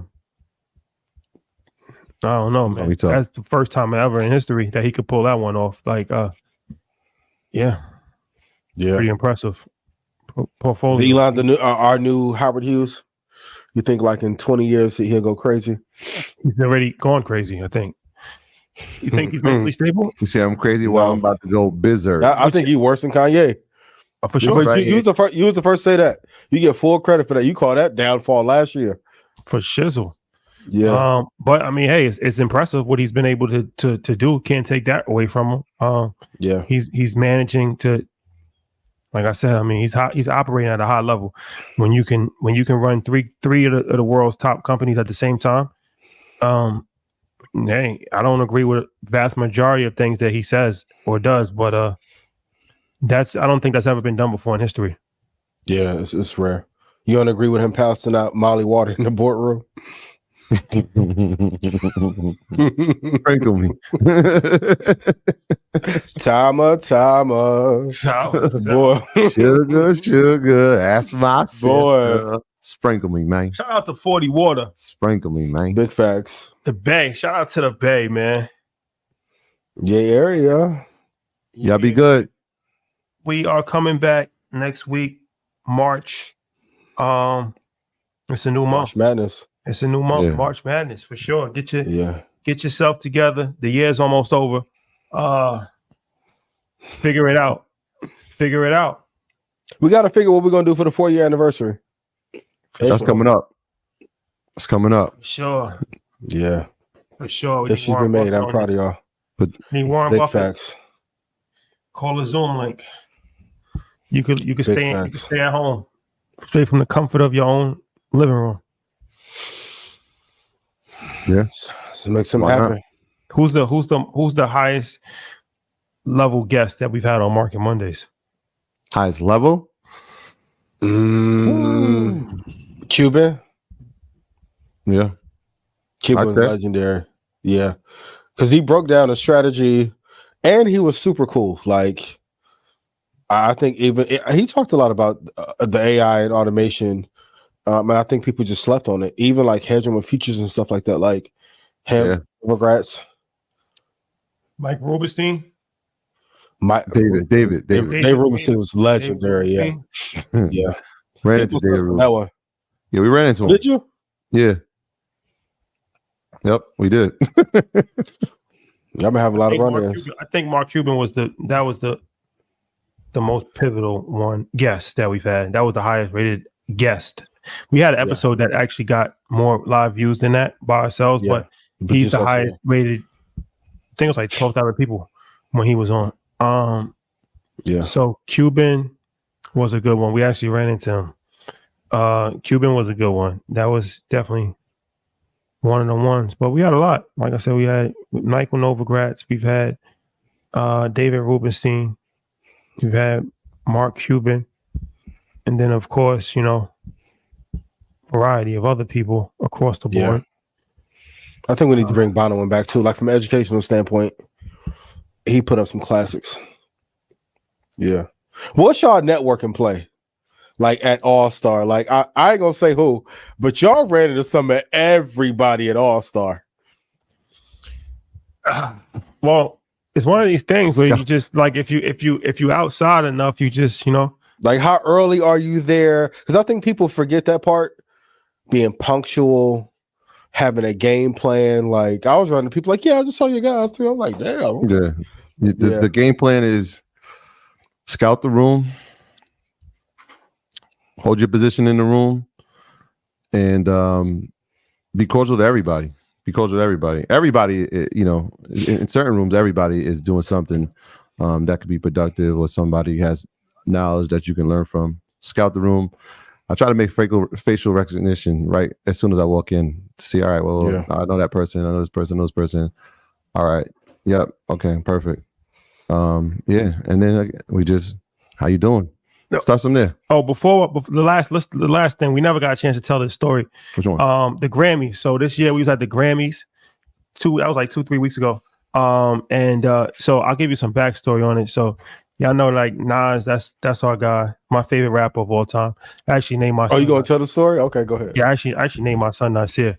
So obviously we have a deep appreciation for Nas and what he's been able to accomplish throughout his career. Like I said, that's my favorite ever. So we met him first time last year. We met him at the Grammy. Steve Stout introduced us at the United Masters party, and we spoke and he chopped it up. We told that story before. Then we ran into him again at his album release party during the summertime of this year. Chopped it up a little bit. So then this year we was at the Grammy, same United Masters party. Saw Nas. Yo, what's up, man? He was happy to see us. You know, we shook hands and it was vibes. Then we went to the YouTube party. Shout out to Toomba. Went to the YouTube party and we was there and we was vibing and we met the good folks at Mass Appeal.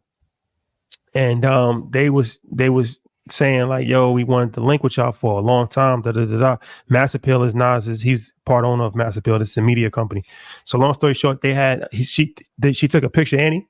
Yep. Took a picture of us and sent it to Nas. And he was like, oh, those my guys, man. Where y'all at? So she told him. So we went to they have an exhibition in LA. If you get a chance, check it out. I think it's still running. Hip Hop 50. Super dope. Super dope. They took us there and we spent like an hour there just kind of going through it. And they're like, what you doing tonight? And mind you, we was supposed to go to the Clyde Davis party. So if anybody knows about the Clyde Davis Grammy party, that's like one of the most exclusive parties. Everybody goes at. So we like, we're supposed to be going to this Clyde Davis party later on, whatever. They're like, oh, Nas want to get dinner. I'm like, well, that's what we doing. We getting dinner with Nas. So we get dinner. So we go to dinner with Nas. I won't say what kind of restaurant because I don't want to blow the spot up. Nope.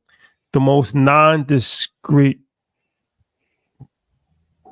hole in the wall type vibes. Nice restaurant. In a good way. Yeah, in a good way. Nice in a good way. Nice in a good way. Like, but not like no super fancy Noble or nothing like that. So we was there with Mass Appeal and then Nas came in and we chopped it up. We got there at 7:00. We left at 1:00. So we had a 5-hour dinner with Nas. And we talked about everything from hip hop to high level conversations. He watches high level conversations. He has some commentary about that. I told Keys. Do you think Keys should take the advice or no? Probably. Yeah, for sure. So and then the audience is shout out to my brother Keys, man. You know what I mean? You gotta listen to your audience sometimes. He's the best that ever did it. And then we talked about a variety of different things, the future of us possibly collaborating and working together. But I wanted to tell that story because it's like, I'm a firm believer and like, I feel like the power of the mind is real. It's so big. Yeah. Like, I feel like manifestation, I really believe in that. Like, I know it can seem kind of corny sometimes or fake, but it's like, I really believe in that. Nothing corny about it. I feel like, and then the next day we have lunch with All Money In, the whole team of Adam. That was my first time meeting Adam. Adam, Black Sam, JP. And it's just like all of these people that we had on a vision board. Nipsey Hussle was on the vision board. Nas was on the vision board. Like Dame Dash was on the vision board. It's crazy. Like it's all becoming true. That everything like happened like exactly like. So I feel like I say that to say whatever relationships you want to foster, whatever you want in life, you gotta fully believe it, think about it, but then put the work in to get it. And I feel like we're living proof of that. Like, you know what I mean? Like I said, the Nas story, that means something to me because that was somebody who I just always like, had deep admiration for. So now to have a 5-hour dinner with him and to be, peers, it's crazy. But like I said, that's happened on a variety of from Maverick Carter to, LeBron getting in with their team to so many different things. Steve Harvey, even people that we didn't even think we was going to connect with, like Robert Smith, right? Like I just feel like that manifestation thing is really like, so a lot of times you got to protect your mental stability, because when you're around dream killers, what they'll do is that they will bring down your vibration, and that will affect your ability to be able to manifest, because you'll start thinking like, oh, that's unrealistic, or I'm not even going to start thinking about that. Happen? And then what you don't even realize is that by you bringing down your vibration and limiting your ability to manifest, you're actually hurting your future. So it's extremely important to stay away from negative people, from low vibrational people. And it's extremely important to meditate. It's extremely important to have a vision, to visualize things, to see things, to like, there's nothing corny about that. Like literally, pray like on it. Everything that we had, that we envisioned, that we is coming to fruition. So it's a dope story for us, but more importantly, how can you benefit from it, right? So I just wanted to tell that story because I think that hopefully it inspires some people to actually realize, like, whatever you want in life, it can happen. You just got. I got a question for y'all real quick. Yeah, just real quick before you ask the question, because I mean, we didn't share that story, but it probably was one of the most surreal moments in my life. Not only because of who he is in terms of our development as young men, especially listening to him growing up, but the fact that we got to share in real time what he meant to us with him sitting there. Like, we've had conversations back and forth for over 20 years about topics that involve Nas, that we are now involving him in front of him. It was when people ask, like, what would be the illest moment in hip hop for me going forward, it would be that moment in my life when I had to tell Nas who he is. Like, y'all don't know this, but sitting in this room, like every episode we tape in here, his album is looking at us, right? So like, if you ever looked at the Illmatic cover, it's kind of like the Mona Lisa, like no matter where you are in the room, he's looking at you and finds you. Yeah, we got Illmatic and it was written, so that's always looking at us. And to tell him what Illmatic meant to us, to hear what it was written meant to him, to have a debate about that, it was pretty surreal. But it's something, like you said, that it didn't feel like it shouldn't have happened. It felt like, oh, this is the moment. I don't care what else is happening in the world. Nothing was going to stop us from being in that moment and being present in it and understanding how fortunate we are to be here. It was crazy. I text, shout out to Annie. I texted her. I was happy for y'all. I texted the next morning, like, and there was some events that we did miss that some of our peers were having, and I sent the apology out, but I was like, this is a moment in my life that I couldn't afford to miss. I was like, thank you for creating these moments that were super surreal and allowing us to give our flowers to somebody who meant so much, and to hear what we meant to him and his peers. Forget about it. But the crazy thing about it is crazy. The crazy thing about it is that, so we went Nas for 5 hours, right? And at that time, I'm good. Like, I go back to New York, like I'm good. My Grammy weekend has been completed. Like, that's a bucket list situation for me. So shout out to Rands and 1500 and Nothing Studios. 1500. Shout out to my guy. Went to link with him the next morning. The next morning we go to his studio and to link. And I'm just walking in the studio. And mind you, we just spent 5 hours with Nas. So I'm good. Like, night's over. We walk in the studio and I see somebody smoking. I look to my left. What up, Kyle? It's Snoop. Yo, Snoop is in the studio. And I'm like, yo, what kind of alter world universe, what kind of matrix are we in right now? 45-minute conversation with Snoop.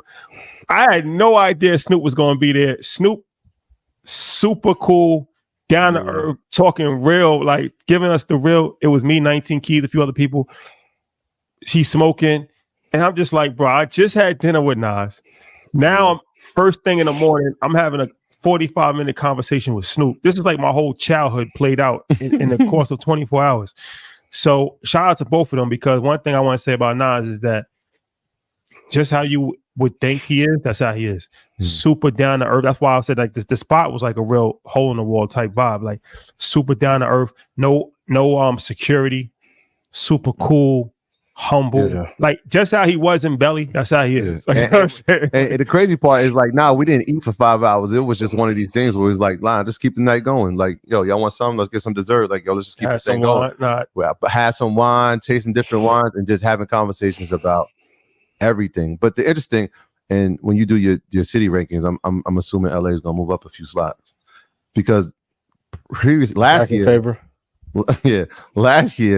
we met Nas, and then the next day we met Jay. And then this year you had Nas and Stoop and then the marathon team in the same weekend. LA different. LA different. No place like LA. These things are unique to being out there. Nope. They're unique to that. Yeah. So shout out to that.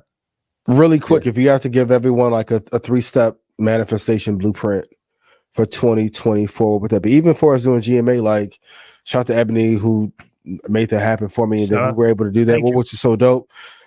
She had been working on that since 2019. We went to school together, was in Red Panda, like you say, power of relationships, being solid. But that was on my vision board back in 2014. Like my mom called me when I told her I was going on. It's like, oh my God, I'm so proud of y'all. She's like, I remember you had that written 10 years ago. So like you said, like, and when y'all told me y'all link with Nas, I was like, I'm happy because I know how much Nas mean to y'all. But for everyone watching, like what would be like 3 steps if you had to do it all over again to like make a dream or manifestation come true? Well, for me personally, my blueprint is say things consistently in public. And that's why like I keep saying like that billionaire, I keep putting it on Instagram, $1 billion valuation, I keep putting it on Instagram. And like I said, it's people don't really laugh about stuff I say now, but previously people used to laugh at a variety of different things I used to say because I was always saying things publicly. Like I'm gonna be a famous financial advisor. I'm the top financial advisor on Instagram. I'm gonna be like traveling the world and doing this and seminars. I was saying this when I just started working as a financial advisor, but I think you because it's like the Muhammad Ali thing, right? Like you gotta say things publicly to put the fire behind. Because if you say it privately, nobody knows you said it, so there's no expectation. You can duck it. You say things publicly, now you put pressure on yourself to live up to that. Live up to that. For me, that's one thing. Say things publicly over and over and over and over again. The third thing is I'm a big believer in manifestation. I'm also a big believer in meditation. Every day I try to meditate. That's like my morning ritual. I wake up and I'm just in the bed for anywhere between 15 to sometimes an hour. And I just try to just think. It's like my vision board. I just go through, just a variety of different things. Like I'm just thinking. And that's important. I think you got to have time to think because so much time we get so busy in this world that we don't have time to think. So you got to have your thoughts. You got to, have that mapped out and take time every single day to think about where you want to be in life, what you want to do, who you want to meet. That's important. And then the third thing is the work. So the first two said 3 twice. Huh? Said the third thing twice. The last thing is the work. It's the bonus. The bonus, the extra. The last thing is the work. It's the third thing. So if I said the other thing third, then that was the second. Yeah. So I'm just here for you. So I'm with you, man. The last thing is the work. So you can talk about things, you can manifest and meditate on things, but it's still not going to happen if you don't have the work ethic. Yeah. My thing is that I always want to work harder.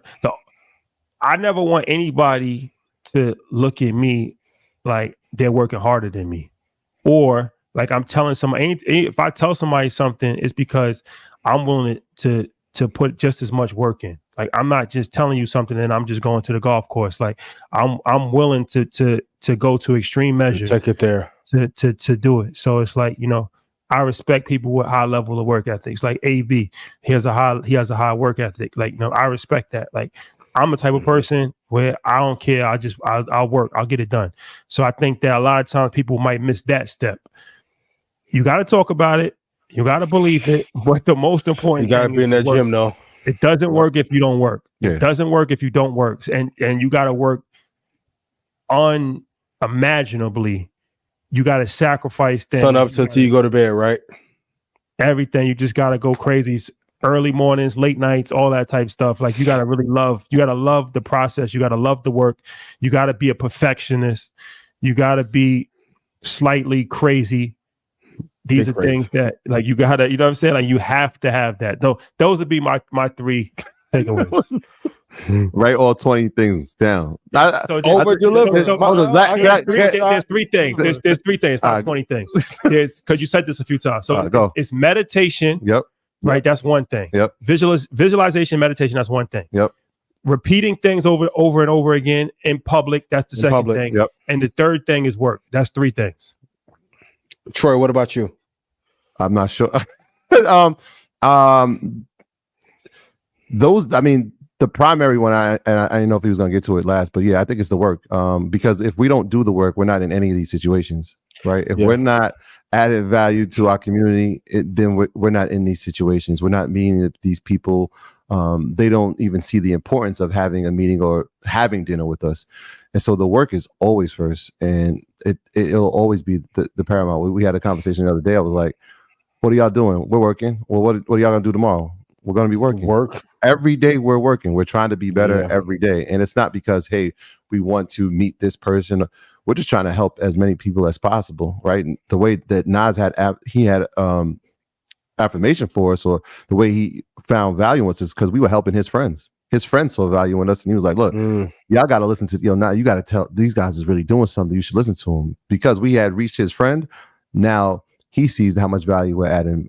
So that was one of those things. And I think it was a compliment that we got over the All-Star break. It's how you're being spoken about when you're not in the room. That's important. Yeah. And that speaks to integrity, and that speaks to character. So being high character is super important. And the comment was, I haven't met somebody yet who doesn't rock with y'all. Like, people were like, we've been in plenty of rooms, and I'll mention y'all names, and everybody always says, yo, those are my guys. I really rock with them, those guys. I love what they're doing. And like, I think that's the highest compliment, right? Because when your peers or people that you admire are looking at you in the same light, and they're speaking highly of you when you're not there, I think that's the highest compliment, man. So everything that Shadi said, the work, but having high character, having a high level of integrity, and showing up authentically as yourself, I think all those things are part of it. What's your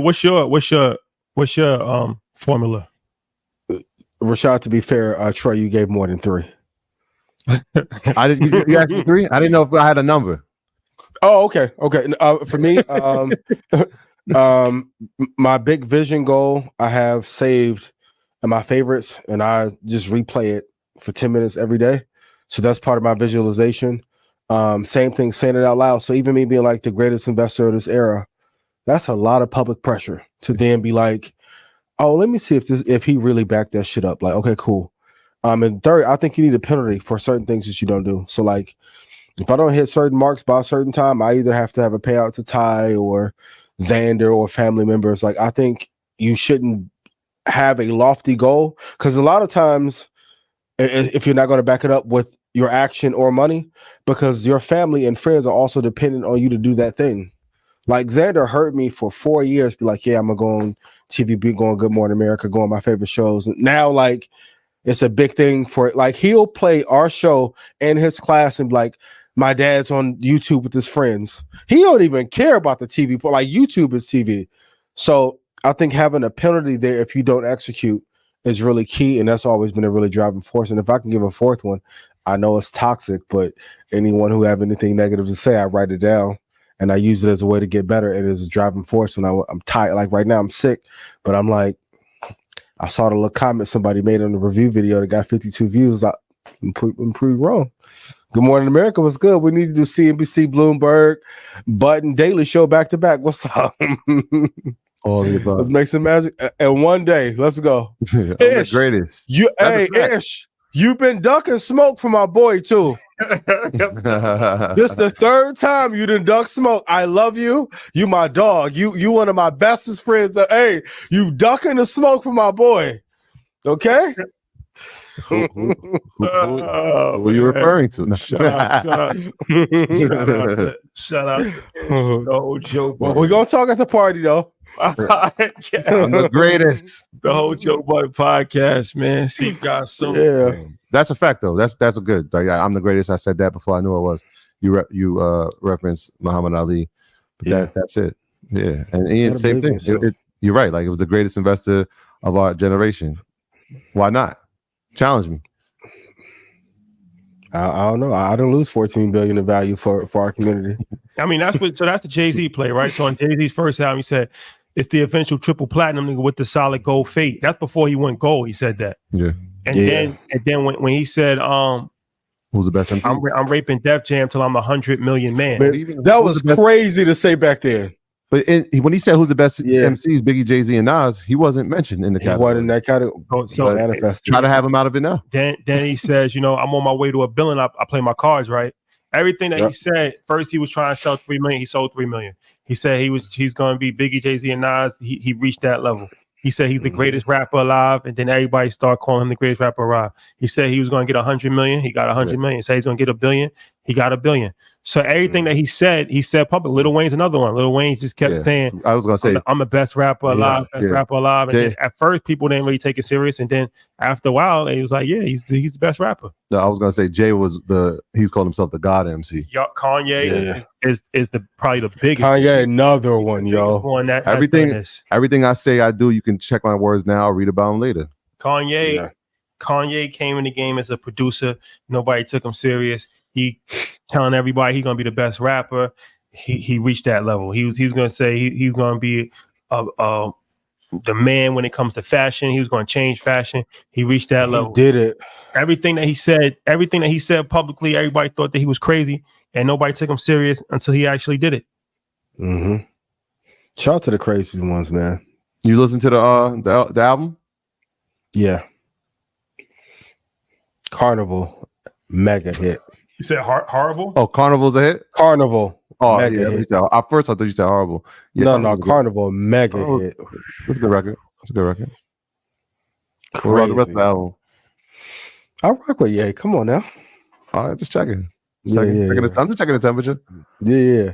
I'm happy to see him like back in a good creative space.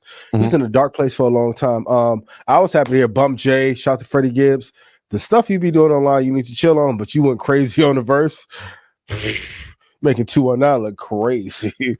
But overall, the album dope. Album is dope. I like Volume 2 is on its way. I think March 15th. Oh, really?